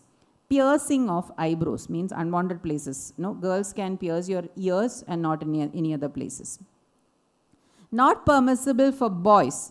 Tracksuits, because sometimes no, somebody goes to the gym and jumps out of with that same tracksuit and comes to the campus. No, tracksuit no. 3/4 pants no. Cargos pant no, because cargos will have lots of pockets. Okay, we are not allowed to come with this, especially during exam time. You will be sent out. You will not be able to write the exam also. Sleeveless shirts, t-shirts, t-shirts with something big written on the t-shirts. No, okay. If it's a collared t-shirt, you can wear it on your casual day. Tattooing, unnatural coloring of hair, weird hairstyles, beard, goatee. Sometimes they shave the entire thing, keeping few things here. No, no, okay, strict no. 2 years, please manage. After that, you can do all these. Piercing of ears, nose, and eyebrows. Okay, I hope you are clear with this. Okay. Now coming to the exam eligibility and promotion rules, very important. We are very strict with this. Okay. 75% or attendance is or higher is eligible to appear for end semester or trimester examination. Eligibility rule 2, 60% to 74.99%, they are not eligible for writing the exam, but they will be promoted to the next semester only upon mandatory payment of the examination fee. Okay. Next one, eligibility rule 3. If you are falling less than 60% attendance, you are not even eligible to pay the exam fee, and the student will not be promoted and will lose one academic year and must repeat next year. No point in coming in the last minute and no crying and things like that, this reason, that reason. From the beginning, we are letting you know that this is the policy. So please remember this. Promotion rule, consecutive absences. Students failing to appear for exams for 2 consecutive semesters will lose promotional eligibility. Okay, it can be due to an attendance shortage or you fell sick during that time, but continuously for 2 consecutive semesters means the promotion eligibility is lost. Then continuous semester absence. If you are absent for a full semester at a stretch, that will result in students' name being removed from the university rolls. And attendance tracking, attendance reports are accessible to parents and students via the ERP portal, so please look into it. Coming to the campus safety and identification guidelines, vehicle protocol. So students must possess all necessary legal documents for their vehicles, okay? And speeding and flouting traffic rules are punishable. Two-wheeler mandatory rules, because majority of you will be coming in two-wheelers. Helmet use is compulsory for both rider and pillion rider. Riding in triples is strictly banned. So when you come near the gate itself, they will tell you, you go back if you're coming without the helmet or if you're coming in triples. Okay. ID card mandate. Wearing a valid university ID card is mandatory at all times to enter and stay on campus. So please remember, this will be part of your body. Okay. When you come to the campus, you have to wear this. Ownership, ID cards must remain with the authorized student only. Please do not give your ID card to others. Okay. You will be caught for something like a malpractice only. Sharing or possessing 2 ID cards is a punishable offense. Suppose you're losing an ID card, you have to report the loss to university's authorities immediately, because somebody will use your ID card with your identity. Please don't immediately report. Submit a request letter forwarded by the Student Welfare Office on the same day. Pay the duplicate ID card fee at the Student Support Center and collect the new ID card from the Creative Design Room, which is found in the 3rd floor science block, by producing the fee receipt. If a lost ID card is found later, it must be surrendered immediately to the Student Welfare Office. You cannot go around with 2 ID cards. Now coming to the student support centers and facilities which are available, we have 4 different scholarships which are available for our students. So, Jayanti Achievement Scholarship is for recognizing students for academic performance. So those who are doing really well in your academics, you can actually apply for this and you can actually get this scholarship. There's one more called as Jayanti Talent Scholarship. It is honoring the exceptional co-curricular and extracurricular activities. Some might be very good in co-curricular and extracurricular activities, so they can apply for the scholarship. Jayanti Upliftment Scholarship, this is for providing critical financial support to students from economically disadvantaged backgrounds.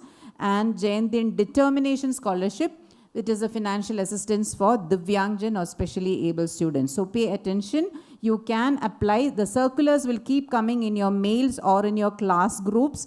You please pay attention and apply.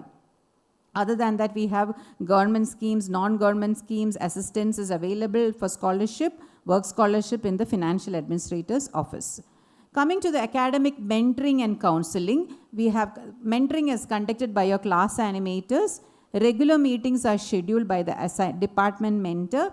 You also have a career guidance. Specialized counseling is provided by the CECR coordinators, and the counselors are found in the admin block B501 and B503. Now, counseling, please don't hesitate to go for counseling if you feel that you are in need of counseling. Now, there are 4 counselors available in the university: Dr. Alice Aloysius, Ms. Athena Eliama, Ms. Jyotsna L, and Ms. Srija Rajaram. They are available anytime. You can go and approach them. These are the different student support centers available. So we have more than 60 clubs and associations. You can actually enroll yourself as and when the circular comes. Okay.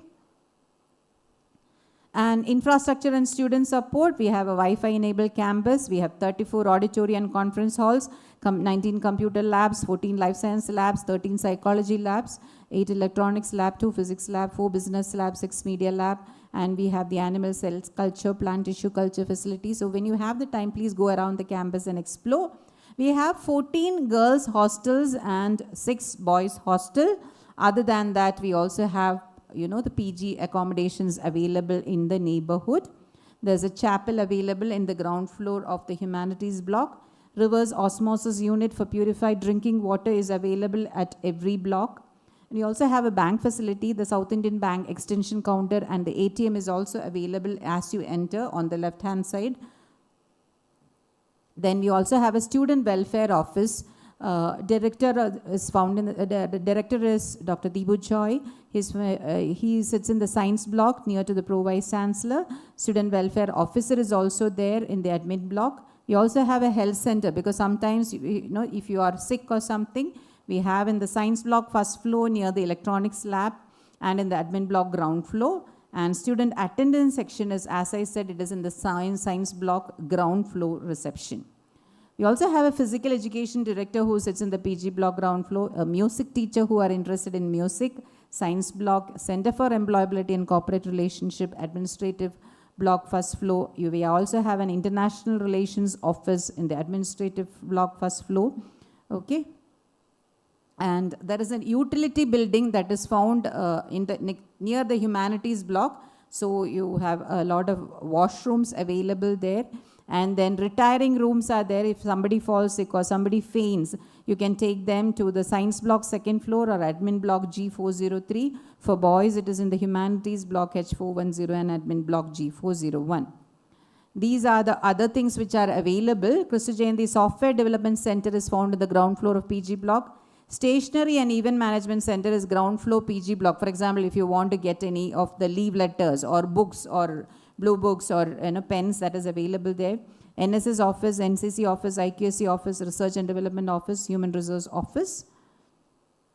These are the centers and committees for student support statutory committees.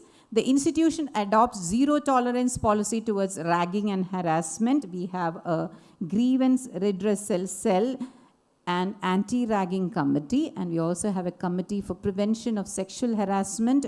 It is also called as internal compliance committee, SC/ST harassment prevention cell, and equal opportunity cell. So for information on student welfare and grievances, you can contact the Director Student Welfare Office, or if you have any grievances, you can also write to grievance.redressal@christujayanti.com. Other than that, these were the ones which we already mentioned: the Committee for Prevention of Sexual and Harassment, POSH, and Internal Compliance Committee. And any case involving sexual assault should also be brought to the committee's attention.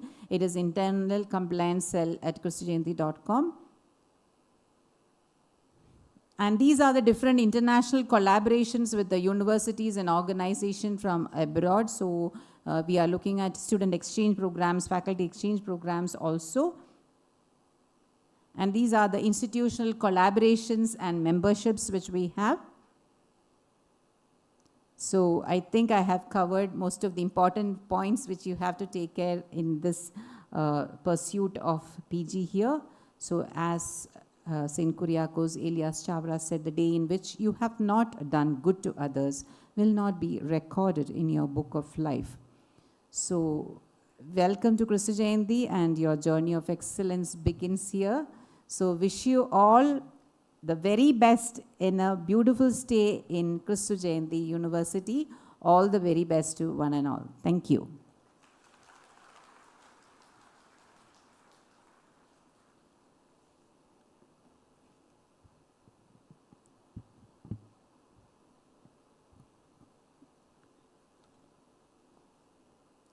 True guidance doesn't merely instruct, it inspires a way of being.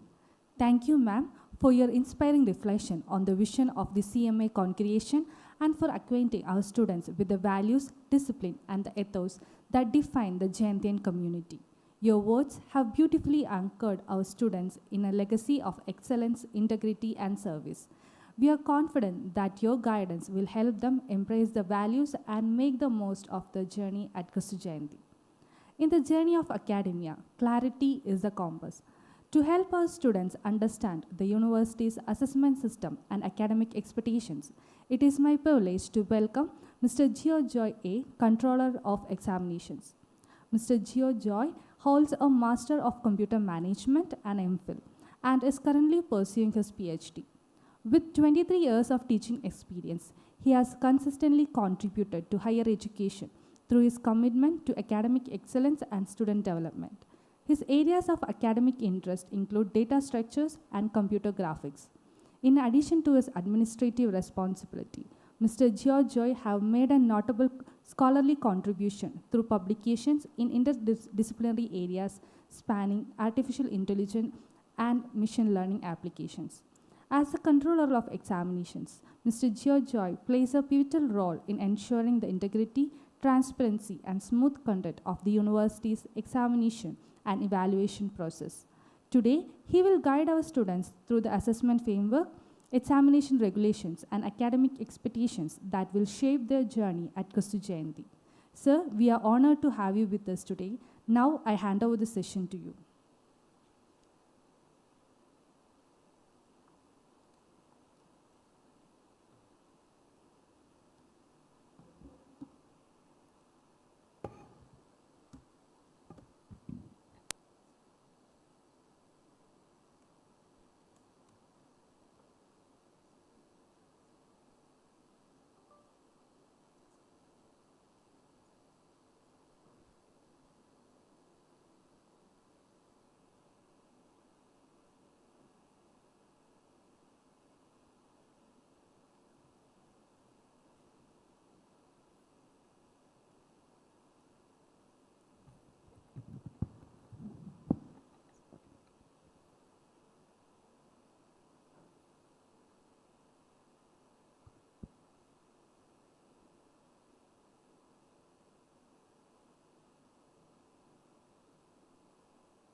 So thank you, madam, for the brief introduction.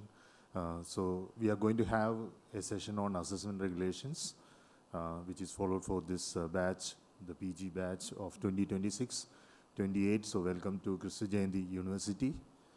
And these 2 years, we'll be having rigorous assessment, sessions. So we will be covering up in another 20-25 minutes all these. So first and foremost, as a deemed to be university, we have some statutory bodies which formulates this assessment regulations. So first and foremost, you can see here the Examination Regulatory Council is there, which formulates all the assessment policies which are put forward towards the higher authority, that is the Academic Council. They have to approve it, and it has to be again acknowledged or approved by the Executive Council of the university. So these are the statutory bodies which has to approve the assessment regulations, and once it is approved, we share it to the students. Now, where it is available, like these assessment regulations are available in the handbook. You will be getting the handbook shortly, the hard copy, as well as you'll be getting the soft copy. It is uploaded in the university website, and you can check that for the assessment regulations. And there are various committees involved in the assessment regulations. The first and foremost, as I told, the Examination Regulatory Council, which deals with the framing of the policies and revision of policies pertaining to the assessment regulations. Then the second one is the Examination Coordination Committee. They do the conduct of the examinations, whether it is an internal examination or the end semester summative assessment examination. We have a license committee, that is the group of faculty members who license with the examination office and the respective schools or the departments. We have the passing board, which overlooks the results before it gets published. And you know, like recently we had, last week, we had published the results of the coursework exam of the PhD scholars. On the last day of the exam, that day evening itself, we published the result by around 6 o'clock in the evening. Okay, so that much fast we could publish the results. So this passing board overlooks all the results before it gets published. Then we have the grievance redressal cell. So we have an exclusive grievance redressal cell for the examination process. So students who are having any sort of grievances pertaining to the examination, you can approach this grievance redressal cell. You can put forward a mail, and your grievances will be addressed within a very short span of time, within 48 hours. Then we have a malpractice committee, of course, that is mandatory in the universities. If at all a student is involved in any sort of malpractice, then this committee overlooks and takes the respective actions as per the policy. Now, there are some keywords you should be knowing pertaining to the assessment regulations. The first and foremost, the program. So the program means the program you are enrolled for, the postgraduate program, like it may be Master of Science, Biochemistry, or Master of Business Administration, okay, or Master of Arts, English Literature. Okay, so that is a program title you are enrolled for. Then we have the course. The course denotes the different subjects you are learning through all these 4 semesters of your PG program. So the courses may be of different nature. It may be theory in nature, it may be practical courses, it may be an SEC, so that will come in the subsequent slides. Then associated with each course, there are some unit of measurement that is called as credits. So credits, a unit in which the coursework is measured, and it is in par with the number of hours of teaching assigned for that particular course per week.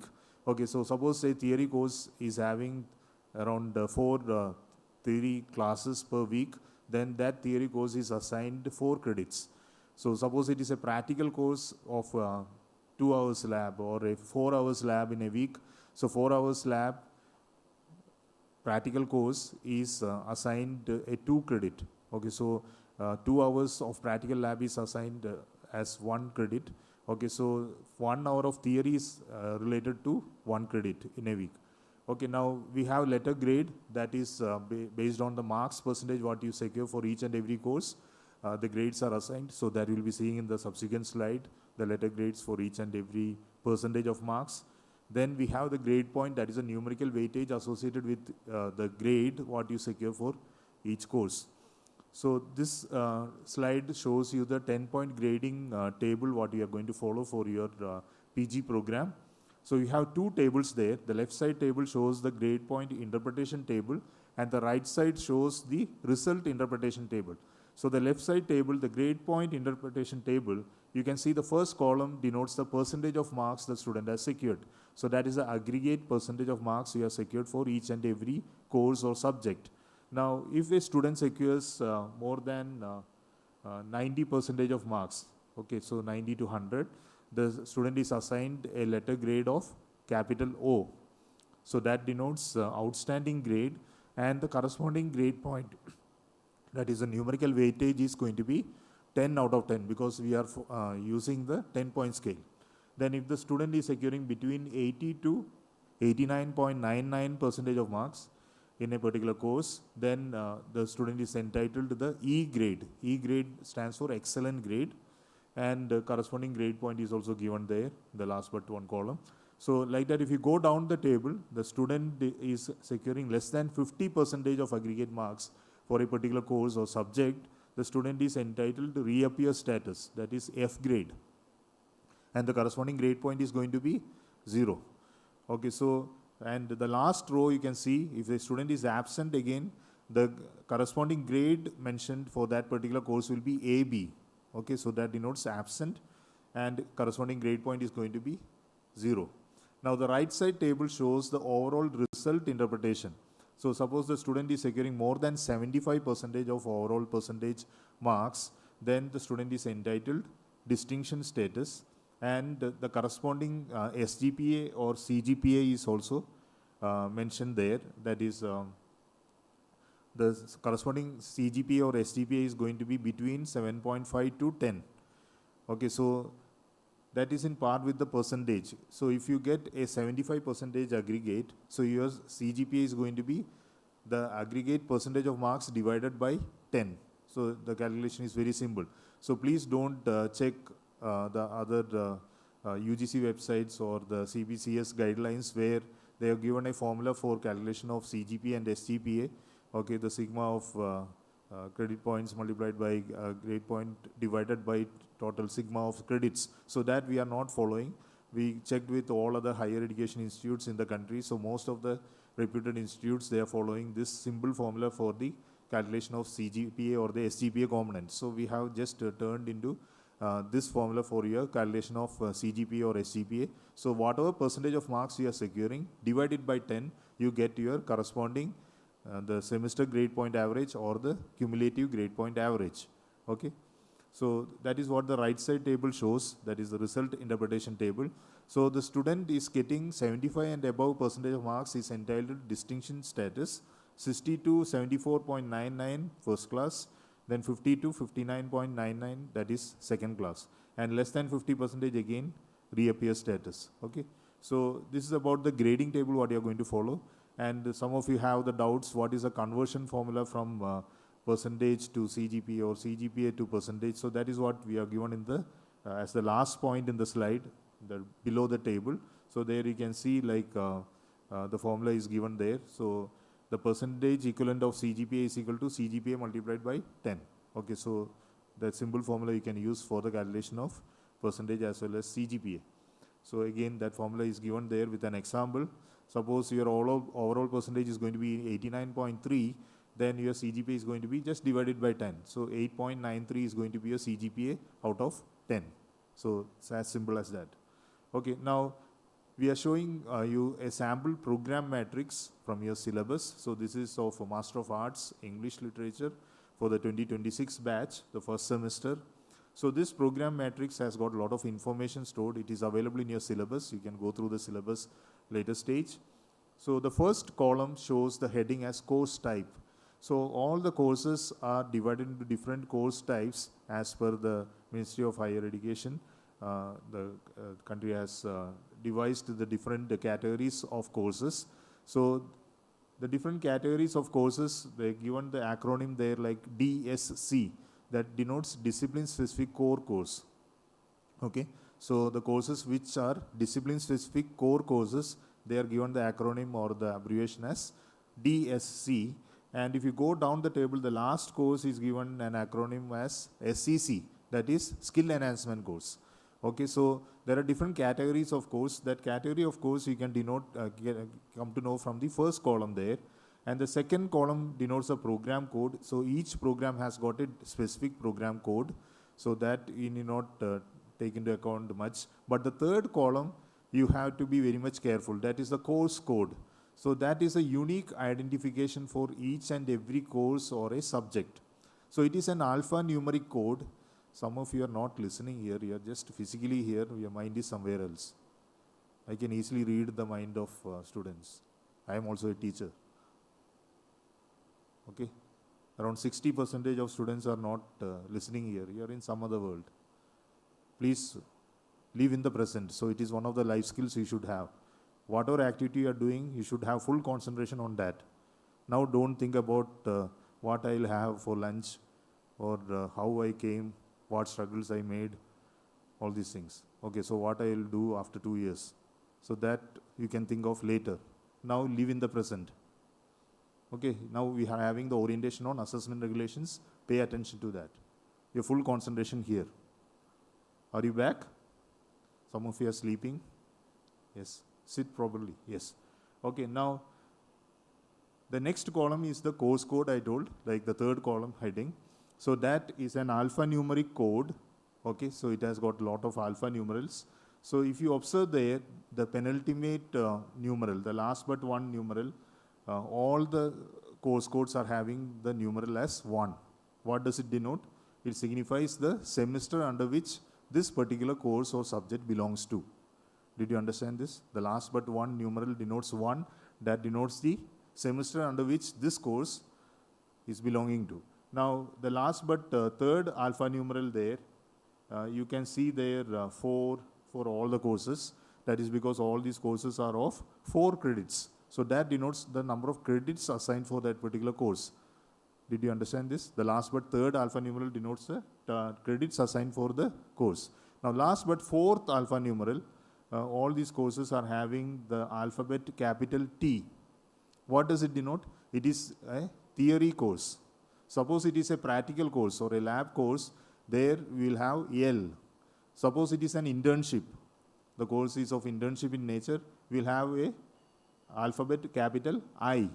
Okay, so that denotes the nature of the course, you can say, like whether it is a theory course or a practical course or an internship and so on. Okay, so that is the last but fourth alphanumeral. Then we have the last but fifth alphanumeral. There is a numeral value of 1 for the first rows, and the last row, that is the SEC course, we have the value there as 4.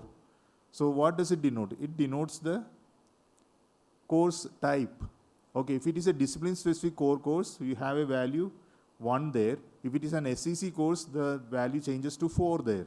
Did you understand this? So according to the course type, that alphanumeral changes. I hope we are able to interpret all this data. Okay, then you have MEL. So MEL stands for what? It's Master of English Literature, the program acronym. Okay, so then we have the first 2 numerals, that is 2-5 it is given. That means in the year 2025, this particular syllabus was revised. Last revised on 2025. Suppose your syllabus was revised in 2026, that first 2 numerals will change to 2-6. Are you getting this? We have statutory bodies called as Board of Studies.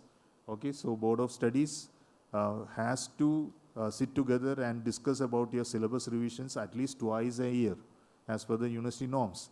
And they discuss in the Board of Studies has got different peer groups, like we have industry experts, we have alumni experts.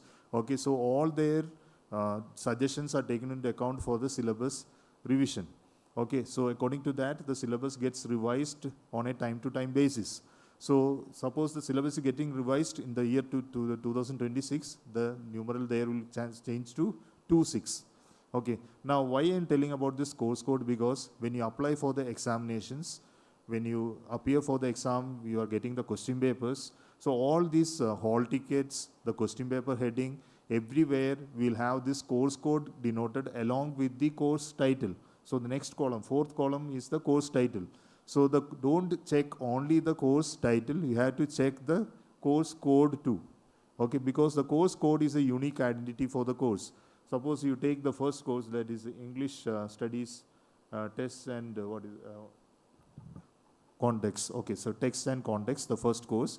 Now, there may be another course with the same title, but the course code is different. Suppose the syllabus was revised in the year 2026. So it will start with the 26 MEL 1T 411 instead of 25. But the 26, that particular course code, the syllabus may be entirely different from what is revised in 25. Are you getting this? So when you apply for the exam, you have to apply for the respective course code what you had learned. Are you getting this? Okay, so you have to be very, very careful about the course code. So that is very specific for each and every course. When you get the question papers, when you get the hall ticket, everywhere this course code will be depicted there. And according to that only, you have to apply for the exam or you have to appear for the exam. Now the next column denotes the total hours of teaching hours in a particular semester. Suppose it's a 4-credit course, 4-credit theory course will have 4 hours of teaching per week.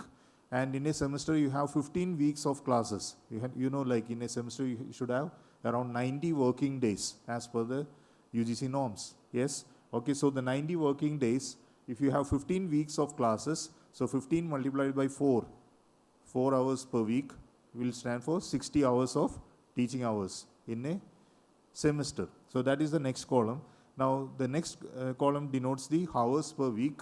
Okay, so that is 4 hours per week for a 4-credit course. If it was a 2-credit course, it may be 2 hours per week. Okay, so that will change. Okay, now the next 3 columns denotes the hours distribution according to LTP structure. So LTP stands for lecture, tutorial and practical. Okay, so the same course, the content delivery can be done through lecture hours, it can be delivered through the tutorial sessions, it may be delivered through practical sessions also. Okay, so how the hours are distributed for that particular course in terms of lecture sessions, tutorial sessions and the practical sessions, that is given in the next 3 columns there, the 4 hours per week. Now the next column denotes the total credits assigned for that course, that is given by the which numeral? The last but third numeral in the course code. Okay, so it's all 4-credit courses in this particular matrix. Okay, the next 3 columns gives the credit distribution according to lecture, tutorial and practical sessions. Okay, so that is also given there in the next 3 columns. And the last 3 columns gives the marks distribution for that particular course. So you have FA. FA stands for what? Formative assessment. FA stands for formative assessment. Then you have summative assessment, essay, and the total aggregate marks for the course. So for a 4-credit course, the total aggregate marks is going to be 100 marks. Okay, and the FA, the formative assessment or the internal assessment is going to be out of 40 marks, and the summative assessment, the end semester examination is going to be out of 60 marks. So 40% of weightage is given for the internal assessment and 60% of weightage is given for the summative assessment or the end semester examination. I hope this distribution is clear. Okay, so that is what the entire matrix reads. So now you can interpret the entire details in the matrix, I believe. Yes, okay, so except the second column, the program code, all other details are significant for you. Okay, so you have to take special attention on the interpretation of the program matrix. Now coming to the formative assessment and summative assessment, the schedule, the component, duration of the exam, all those things. Okay, so the first thing is the important examination days in the academic year 2026-27. We have already uploaded the academic calendar in the university website. If you go to the home page of the university website, if you scroll down the screen, down there is a tab called as Academic Calendar 2026-27. You can check all the different events put forward by the different departments as well as examination dates in that particular academic calendar. So I am just showing you the important examination dates. So you have something called as midterm examination, that is part of your formative assessment or the internal assessment. For the current odd semester, the first semester, it is going to happen from 15th September till 22nd of September. The entire university campus will have midterm examinations on that day. In a centralized way, we will be conducting the exam. Okay, so you will be having sometimes 1 exam per day or sometimes 2 exams per day for the midterm. Okay, so that is a midterm exam. It is a component of your formative assessment, or it is a part of your internal assessment. Yes. Now, the end semester examination or the summative assessment, it will be happening from 12th November. It will start from 12th November. So 12th November, it commences with you for the PG first semester student. It commences with the practical end semester examination. So the courses which are of practical in nature, we'll have the practical end semester examinations commencing from 12th of November. The practical end semester examination will continue till 17th of November. Then we'll continue it with the theory end semester examination from 19th November till 5th of December. So 5th of December happens to be Saturday, I believe. Okay, so 7th of December, that is Monday, we will commence with the second semester classes. Only 1 day holiday. Okay, so that is Sunday. Yes.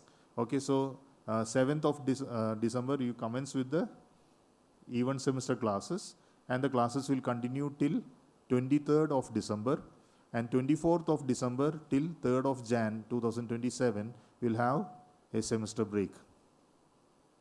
All of you are listening now, I think. Yes, holidays, we are happy. Yes. Okay, so till 23rd of December, classes will be there for the even semester, that is the second semester.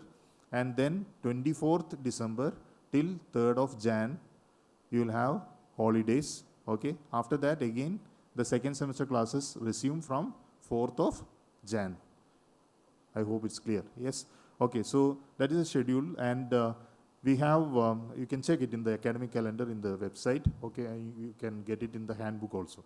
Now, coming to the midterm examination or the internal assessment examination, that is in the even semester. So that happens from 19th Feb till 26th of Feb 2027. Again, 1 week time. Okay, so again, you may have 1 exam or 2 exams per day. So don't complain us that we have 2 exams per day, we cannot prepare. So that complaint should not come from you. If you go to any higher education institutes like IASC or IITs or ISER, okay, now you can check their students, how their exams are conducted there. Even the end semester examination or summative assessment exam, they don't give a gap. Continuous days they have exams. Okay, so they struggle a lot and study, and they put forward or appear for the examination. And here we are giving gaps in between the end semester examination, at least 1 day gap. Still students start complaining. So you are all postgraduate students, and you have to compete not only with the Jaindians, you have to compete with the outside world. Yes? Are you prepared for that? Okay, so you should be matured enough for that. Okay, so now the midterm examination of the even semester starts from 19th Feb. It continues till 26th of Feb 2027. And again, the end semester examination or the summative assessment for the even semester, it commences from 16th April and it ends by 12th of May. So that finishes your second semester end semester examination. Okay, after that you will have a brief holiday, maybe 3-4 weeks. Okay, so during that time some departments may put forward you some internships, all those things, so that also you have to check. Okay, so then you have to come back and you have to continue with the third semester. So that cycle will be given in the schedule, will be given in the academic calendar. You can go through that. Now the formative and summative assessment marks distribution, as I already told, we have all the courses, formative assessment or internal assessment, the weightage of marks is going to be 40% weightage, and summative assessment, the weightage of marks is going to be 60% weightage. Now, we have given a sample marks division, the formative assessment marks division, for a 4 or a 3 credit theory course, discipline specific core theory course. DSC stands for discipline specific core theory course. Now, for a 4 or a 3 credit discipline specific core theory course, we have 40 marks of formative assessment altogether, or the internal assessment. These 40 marks are divided into the 3 components given there. The first one is the component 1, that is the midterm exam or the internal assessment exam, as I told, which will be conducted in a centralized manner. That will be carrying 20 marks. So the exam will be conducted for 30 marks, and whatever marks you secure for the exam will be scaled down to out of 20 marks. That is the component 1 for this FA. And the component 2 for this will be based on the seminar you will be putting forward. or the video recorded presentation, so that according to the nature of the course teacher will tell you what you have to do for that component 2, and it carries 10 marks weightage. And the component 3 is going to be activity based learning. Again, it depends on the nature of the course. Suppose if the MA English Literature students, Master of Arts, so these students may be having, suppose, scripting as an activity. Okay, so that depends on the nature of the course. If it's a journalism and mass communication, it may be storyboarding. Okay, so it depends on the nature of the course. Okay, so that the course teacher will tell you what activity you have to do as component 3 for the formative assessment. Now, the note you can see there, instead of component 2 and 3, a certification also may be suggested by the respective school or the department, and it may replace component 2 and 3 for some of the courses, some of the PG courses.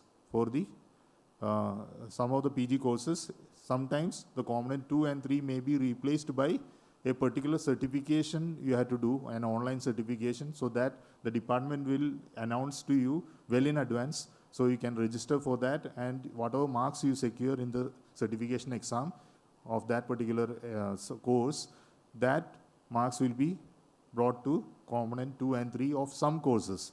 Okay, and there may be some courses where the formative assessment will be fully replaced by the performance of the student in NPTEL or SWAYAM online courses. So that also the department will announce to you well in advance. So once the department announces to you, like you can register for so and so NPTEL or SWAYAM course, and that marks what you secure in that particular NPTEL course will be fully taken up as the formative assessment for that particular course. Then you have to register for that on time, and you have to do all the assignments as per the NPTEL schedule, and you have to appear for the end semester examination put forward by the NPTEL or the SWAYAM platform. Yes? Okay, then whatever marks you secure in that will be scaled down to the formative assessment for that particular course. So I have observed some of the students take it very lightly. They don't register for the NPTEL exam or the course on time, or they may not take up the exam on time, and they lose the formative assessment for some of these courses. You can call the person next to you. Yes, be back. Yes. Don't sleep in the first day itself. Yes. Okay, now the next is about the midterm evaluation of any one of the 3 or 4 courses in the 4 credit courses in the second or third semesters may be replaced by something called as alternate evaluation component. Okay, so what is this alternate evaluation component? That also the department will suggest you. So you can check your blow-up syllabus. There it will be clearly mentioned which all courses the component 2 and 3 will be replaced by an alternate evaluation. So the alternate evaluation may be, suppose, according to the nature of the course, it may be a mini project. Okay, so that mini project, what you are doing, that replaces the marks for the component 2 and 3 together. Or it may be like a research paper publication, okay, pertaining to that particular course. So that will replace the component 2 and 3 marks. So these kind of what you call the alternate evaluations, everything will be mentioned in your blow-up syllabus. So you can check with the department and check the blow-up syllabus of your program, and you can check that. So basically 3 components are there. Component 1 is midterm examination, and component 2 is going to be seminar or video presentation, and component 3 can be activity-based learning. Okay. So the other alternate things I have mentioned in the note, so that the department will announce to you well in advance. Okay, if at all any course has got a different way of evaluation in the formative, that the department will announce to you well in advance. I hope this is clear. Formative assessment of 40 marks for a 4 or 3 credit theory course, discipline-specific core theory course. Now coming to the 2 credit like skill enhancement courses. Okay, you have skill enhancement courses of 2 credits. Okay, again, formative assessment carries 40% marks, that is 20 marks out of 50. So total aggregate marks is going to be 50 for a 2 credit course, and the summative assessment is going to be 30 marks. Okay, and there the formative assessment marks are divided into 2 components. One is the offline examination, midterm exam of 10 marks. Again, the exam will be conducted for 30 marks itself, and you will scale down the marks to 10 marks. Then the assignment or seminar or video recorded presentation carries another 10 marks. So that is how the formative assessment for a 2 credit skill enhancement course is divided, and the summative assessment will be for 30 marks for this particular course. Now 2 credit discipline specific core practical courses, Again, the formative assessment will be of 20 marks and summative assessment of 30 marks. The total aggregate is going to be 50 marks. Now, the formative assessment components for a practical course will be like this: continuous evaluation, that is including observation book evaluation and the class performance, that will be carrying 15 marks, and the practical record or report carries 5 marks. So that is the division of marks for the formative assessment for practical courses of 2 credits. Now, midterm examination, that is applicable for all the theory courses, and this midterm examination schedule I had already shared to you. In odd semester once we'll have, and even semester also once we have 1 week. And during that examination, the maximum marks of the question paper will be out of 30 marks. So all the exams will be having a question paper of 30 marks. Duration of the exam will be 75 minutes. Okay, and whatever marks you secure out of 30 will be scaled down to the appropriate FA component. Okay, if it is a 4 credit disciplinary core course, you know, midterm examination, the first component carries 20 marks. So the 30 marks, how much marks you secure, that will be scaled down to out of 20. Okay, so that is how it is evaluated. Now the summative assessment, according to the credits, the duration of the summative assessment exam as well as the total marks of the question paper varies. So for a 4 credit theory course, the duration of the exam is going to be of 2.5 hours, and the total marks is going to be 60 marks. Again, 3 credit is also same, like 2.5 hours duration of exam and 60 marks. Then 2 credits theory, 1.5 hours duration of exam and 30 marks, and so on. So the practical courses also, it is listed out there. And there may be some theory courses with an associated practical. So that is the last row what is given there. So that will be given in the syllabus if it is there. Now, eligibility for appearing the end semester examination or the summative assessment. So the first and foremost, minimum 75% of attendance is a must. If you don't have this, then you are not eligible to get the hall ticket for appearing the end semester exam or the summative assessment. And you should apply for the examination on time by paying the appropriate examination fee. The circulars will be coming to you. Which are the modes of communication for you? The circulars will be coming to you through your university mail IDs. So all of you should have the habit of checking your university mail ID. You will be getting the university mail ID shortly. At least twice a day you should check your university mail ID. Yes. And you should have the habit of checking the university website, okay, at least once a day. Yes, so these things you should be having. So some portals you have to check each and every day. And you have a portal which is exclusively designed by our software development cell, that is called as KJU SYS. Okay, so this portal will depict your attendance as well as your marks, what you secure. So all these things will be published through this portal. Okay, so slowly you will be getting acquainted with that. So you will be getting a login ID for the KJU SYS portal. You have an ERP portal, that is TCS Eon. Okay, so and you have LL.M, the learning management system. Okay, so that's a Moodle platform. So exclusively we have customized it to our requirement. Now this LL.M, most of all the courses we are giving the delivery of the course content through this LL.M. Okay, so you should have the habit of logging into this portal also each and every day. So what are the things I told? First one is university mail ID you should be checking at least twice a day. You should be checking the university website at least once a day. Yes, all the essential information will be circulated through that. Then you have the KJU SYS portal through which your attendance as well as your marks details will get published. Okay, so all those things you can check there. Okay, then you have an ERP portal, that is TCS Eon, and as well as we have the LL.M. Okay, so through which we will be delivering all the course contents. Okay, so that course teachers will, department will get you acquainted with these things slowly in further orientations. Now, you should have cleared all your outstanding dues, that is admission documents submission. If you have not submitted any of the admission requirement documents, that has to be completed within a short span of time. Again, circular will come to you. Then library or lab dues, anything is pending, that has to be cleared. Then no disciplinary complaints pertaining to the student from the department or school or the management. Okay, so these are the eligibility conditions to appear for the end semester examination or the summative assessment. Now again, malpractices is a crime, and you know, like what are the consequences you may have. As per the UGC guidelines, you can check the UGC website, the different types of malpractices, what are the consequences. you may get debarred up to 3 years. Okay, so we have framed a malpractice policy exclusively for our university in par with the university, the UGC guidelines. Okay, so we follow that policy, and we have a malpractice prevention committee as well as regulatory committee. So they, if at all any student commits malpractice, it will be put forward to these committees, and they will take the appropriate action as per the malpractice policy of the university. Now, these are the consequences the student will have to face if they indulge in any sort of malpractice. They may be debarred from the examinations. Then they are not eligible to apply for something called a second chance term exam. So this is a second chance given to students who were absent for the midterm exam or the internal examination due to some sickness or some serious reasons.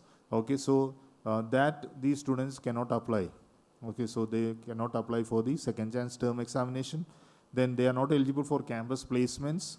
Okay, and if at all you are placed already in some organization through the campus placements, again, if you are indulging in malpractice before the end of your postgraduate studies, again, your replacement will be void. Okay, so that will be nullified. Okay, so you have to be take extra care about malpractice. Then you are not eligible for something called as immediate supplementary examination. Okay, so what is this immediate supplementary examination? I will tell you in the coming slide. Okay, now, if you are absent for the midterm theory examination, that is the internal examination, what you have to do? So, as the usual days, you are submitting a leave letter. There is a leave form. I think the previous presentation you might have seen that. Similarly, you should have submitted the appropriate leave form, and if it is a serious reason like a medical reason, you have to add the medical certificate along with that as a proof, and you can apply for the second chance term examination along with the free remittance. Special fee is there for the second chance term examination if you are applying for that, and the second chance term examination will be conducted before the end of the semester, before the end semester examination, that is towards the last working days of the semester. So the scheduled dates for the odd and even semester for the second chance term exam, this is meant for only the students who are absent for the midterm theory exam. Okay, so these dates, it will be conducted from odd semester, it will be from 24th October till 30th of October, and even semester it is from 29th March till 3rd of April. So these days the second chance term examinations will be held. So all these circulars, everything will be coming through your university mail. So that's why I'm just reminding you once again, each and every student should check your university mail at least twice a day, once in the morning and once in the evening. Is that very clear? And besides that, the departments will share you a lot of information through the class WhatsApp groups. The official WhatsApp groups will be there, where the class animator or the class teacher will be a part of it, and even the HOD will be there. Okay, so they will be sharing important information through the class WhatsApp groups. So these things you have to check each and every day. Okay, so the second chance term examination schedule is given there, and the last note is about there is no provision to apply for second chance term examination for courses which are practical in nature. Okay, so the courses which are practical courses, we cannot apply for second chance term exam if at all you have missed the midterm practical exam. Now, coming to the supplementary examination, suppose I have written the summative assessment or the end semester examination that I failed. Okay, what I can do? So you can appear for the supplementary. Yes. Now there are two types of supplementaries mentioned there. One is called as immediate supplementary examination. So this happens immediately after the summative assessment results are published. That means within a month. Okay, so suppose the month of April, May, the end semester examination for even semester is happening, or November, December, you are having the end semester examination of the odd semester. So within a month, maybe the January first week itself, we will conduct the immediate supplementary for that particular first semester, if at all you have failed in any of the courses of the first semester. So why this provision is given? So that the students will not forget the contents what you have learned in the first semester. So immediately you can refresh that and you can appear for the supplementary if at all you have failed in any of the courses of the first semester. Then there is one more provision there, that is some students might have missed the exams due to representation for the university. Like they might be representing the university for the Republic Day Parade camp, or they might have participated in some national or international inter-university events, okay, or camps with the approval of the management, okay. So then these students also can take up the immediate supplementary examination that will happen within a month after the results are published for the end semester examination. I hope this is clear, the first category of supplementary exam. Now the second category is called as the regular supplementary examination or the supplementary examination. That happens like this. Suppose you are having a supplementary or a backlog for a first semester course, okay, and you were not able to appear for even the immediate supplementary examination, then you can take up the supplementary of that particular course during your third semester. Along with your third semester regular courses, you can take up the end semester examination. Along with that, you can take up the end semester examination of your first semester course for which you have a backlog. Did you understand this? So that is called as regular supplementary. Similarly, if you have an even semester course backlog, like second semester course, if you have a backlog, you can take up that supplementary along with your next even semester, that is the fourth semester. Okay, so that is applicable only if you had appeared even for the immediate supply and you are not gone through the, you are not passed the particular course. Did you understand this? Okay, so first attempt you should make for the immediate supply and try to clear it then and there. Don't keep it for the next even or odd semester. Is it clear?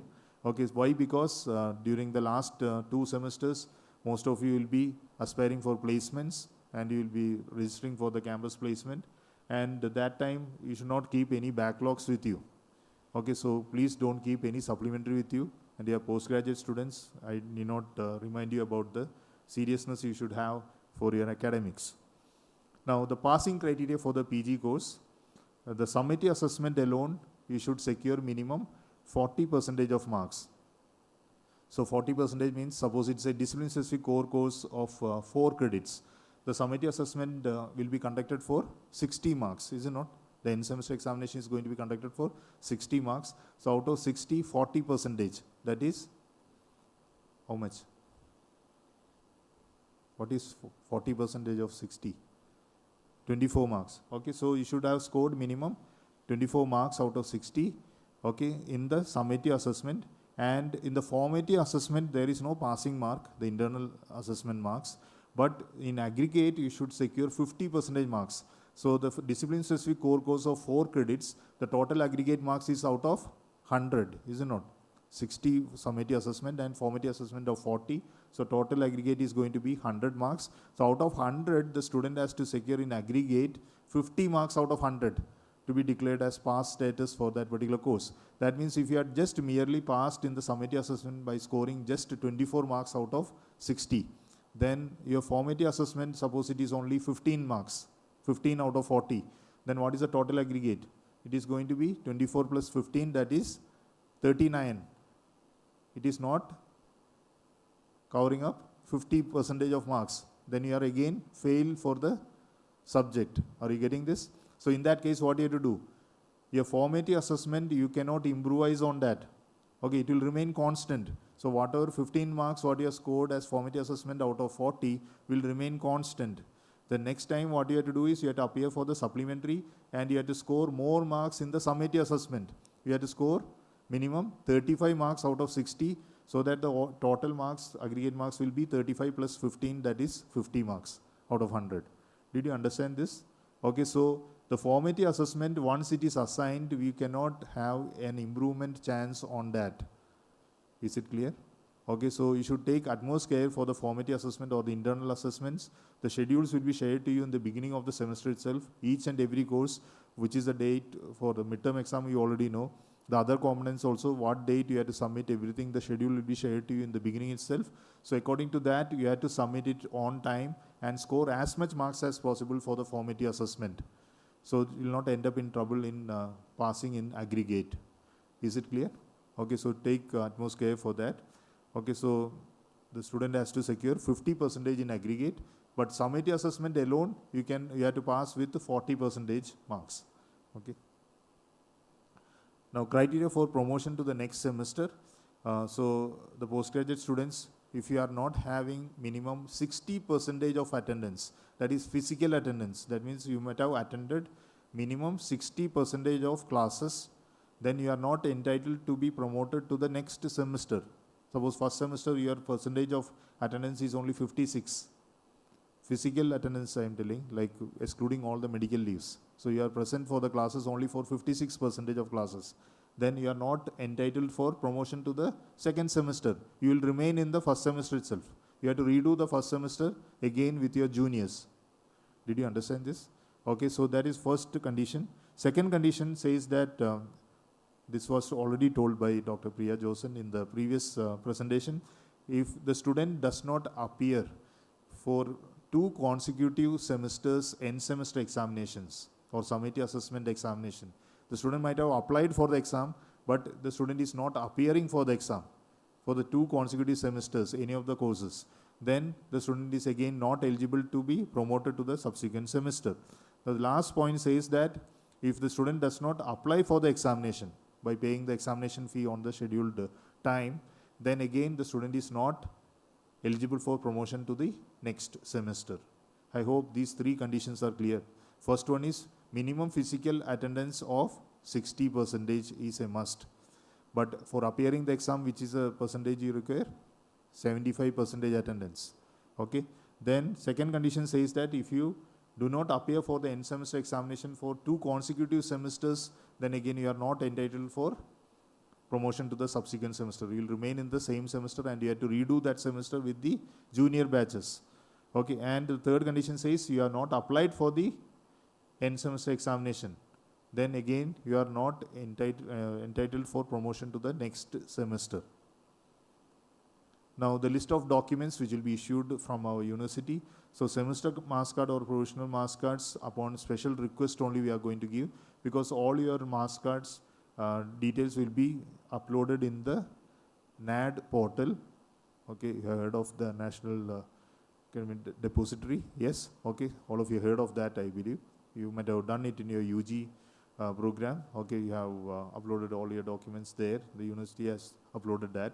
And you can check your documents there. So we'll be uploading all your details in the NAD portal, and slowly you'll be getting provision for downloading your semester marks card from your KJUC's portal, the portal what I told, which is developed by our own software development cell.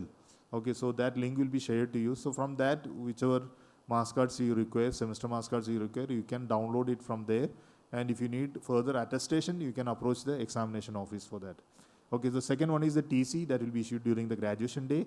Consolidated marks card, that is the marks card which will have the details of all your 4 semesters marks, what you have secured, grade, CGPA, everything. That will be distributed on again graduation day or the convocation day. And of course, you are in the university, so the convocation will be awarded on the convocation day. So convocation days are also mentioned in your handbook and the calendar. Okay, not for the next year. Only 2027 we have put. The next academic year's calendar, you can check your convocation date. Okay, so all of you should be doing convocation, all of you are seated here within 2 years. Yes? Okay. Now, the list of additional documents which will be issued from the university, they are the transcript upon special request we give, study certificate again upon special request, and no backlog certificates. These are given upon special request from the university. Now, criteria for awarding the rank. So the rank holders will be felicitated during the graduation day or the convocation day, and students should have passed all the courses in the first attempt. That is the first condition. Second one is ranks are based on performance of the students in all the semesters of the respective program, and they should not be involved in any sort of malpractice. Then the students would take a break of education in between the postgraduate studies.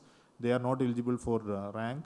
Then ranks are awarded based on the top 2 students, top 2 marks secured for each program, and rank holders will be felicitated during the graduation day or the convocation day.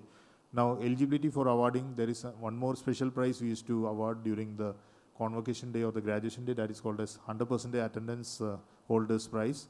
So they should have not missed any of the classes or the extracurricular activities during the 2 years of their postgraduate studies.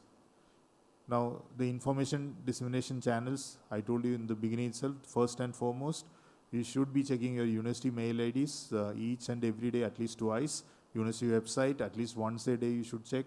and some unofficial informations may be passed through the class WhatsApp groups where your class animator or the class teacher as well as your HOD is a part. Okay, they are administrators. So that group, you have to check for other necessary informations. And other portals I told you in the beginning itself, which are the portals you have to check. Now the university website homepage, you can get all the examination details from this tab. Okay, in the university homepage. Okay, you can check that. All the examination timetable, the circulars, everything will be published through this link in the university homepage. So you can check that. All the regulations, guidelines, everything will be given there. Now, any grievances related to the evaluation, you can address to an exclusive email ID is provided for that. That is called as examgrievance@christianity.com. And any other grievances, if you are not getting a proper answer from there, you can even forward to COE office@christianity.com. And even you are welcome to personally come to the examination office, to the student counters, and you can put forward your grievances. So while sending the mails for the grievances, these things you should take care. First one, email should be sent from your registered university mail ID only. Okay, so whatever university mail ID is there, so that mail ID only, from that mail ID only should put forward this grievance mail. Give proper subject text to the mail. Content should be present. Sometimes subject text will be there, no content will be there. Then give proper introduction about yourself, what program you are doing, which semester you are in, what is your roll number, and the section you belong to.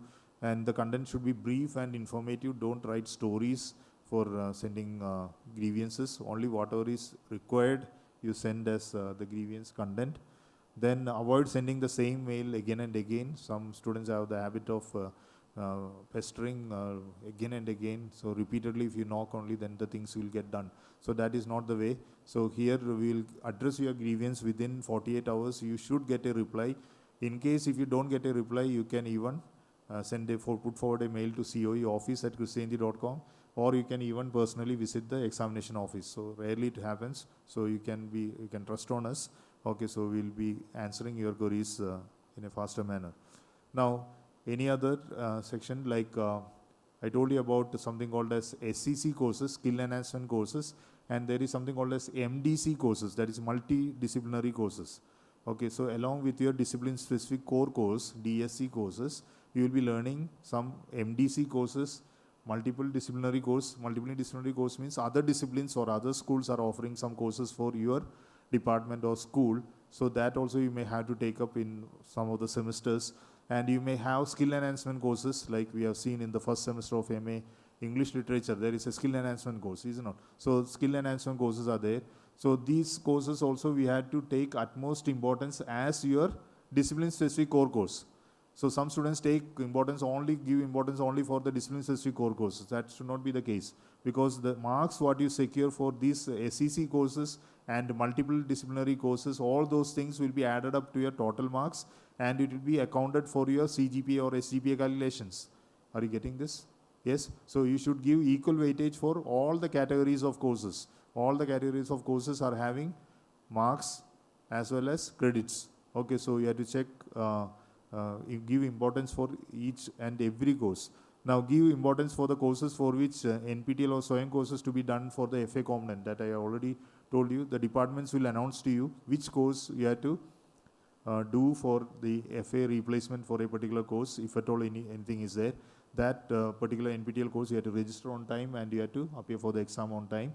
And approach examination office for any examination related general queries, and not the COE cabin. Examination office is just opposite to the COE cabin, but don't come directly to the COE for each and every query. You have to go to the student counter of the examination office for the queries. If you don't get any satisfactory information, then you can approach the assistant COEs are also there in the examination office. Around 3-4 assistant COEs are there, and I am also seated there in the examination office, in front side of that. So you can approach us if you don't get any satisfactory answer. Then do not send unnecessary mails to the COE mail IDs. Okay, so it's an official mail ID, so don't flood the mail with unnecessary mails. Do not lose your semester marks cards or any other document issued from the examination office. Okay, so if you lose the marks cards or consolidated marks card, all those things, like you have to do a tedious process, like an official document. Like you have to put forward in the advertisement in the lost and found column in one local language newspaper as well as an English newspaper, and you have to wait for 2 weeks for any response. You have to file a local complaint in a local police station, and you have to do a notary advocate certification. All these things, originals, you have to bring to the examination office to apply for the duplicate marks card. So it's a tedious process. So please don't lose your marks cards once you get. Then do not laminate your marks card. Some students have the habit of laminating whatever important documents you have. Please do not do that.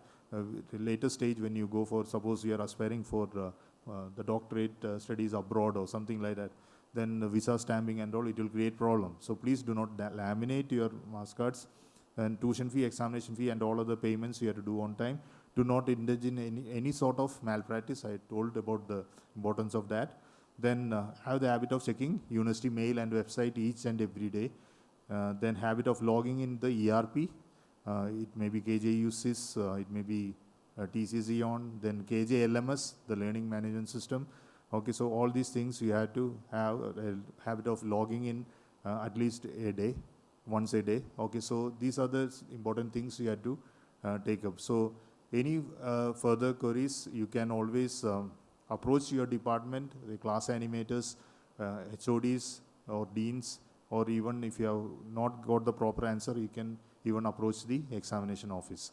Okay, so that's all what I have in my presentation. So thank you for your listening. Okay, so I hope everything is covered. Thank you.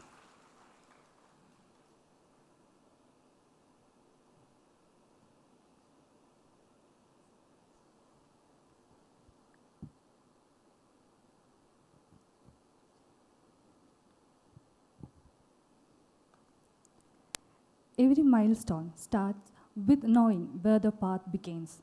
Thank you, sir, for your clear and insightful presentation of our assessment structure. Your clarity has prepared our students to pursue academic excellence with confidence and purpose. Before we conclude the orientation session, I wish to seek your attention as I make a few announcements. Kindly take note of reporting venue details and timing on the screen of the department orientation sessions.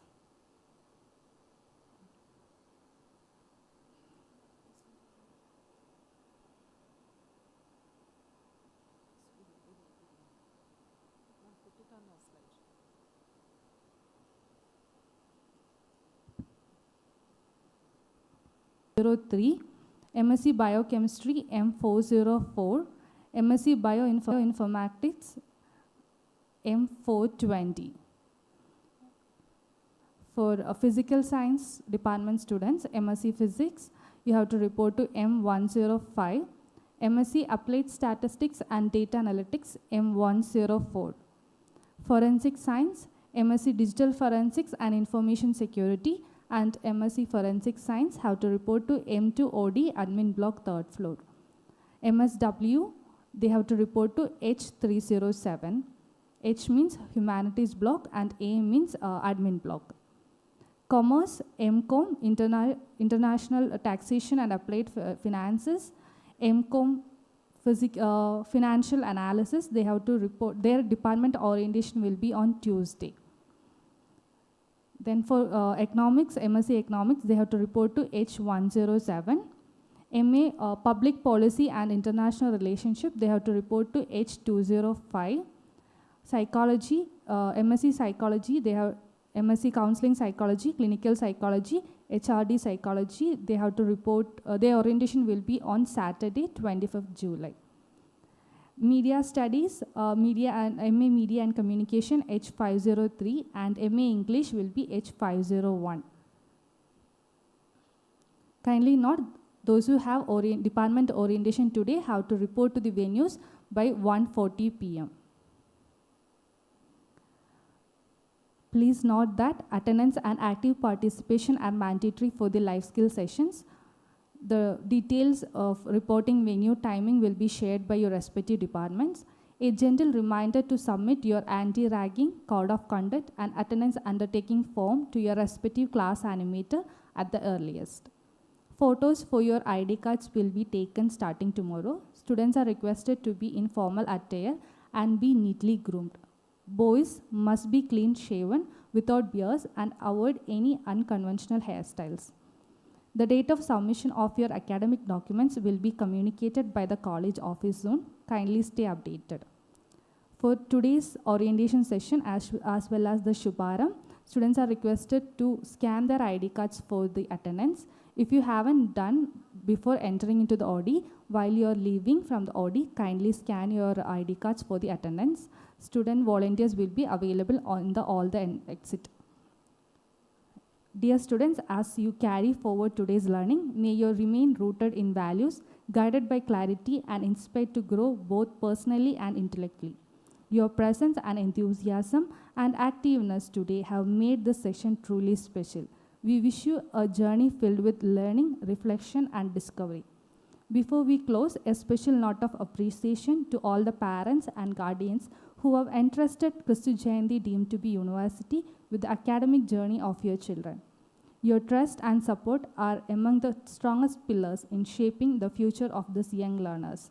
May this Shubharam mark not just a beginning, but the promise of something truly meaningful ahead.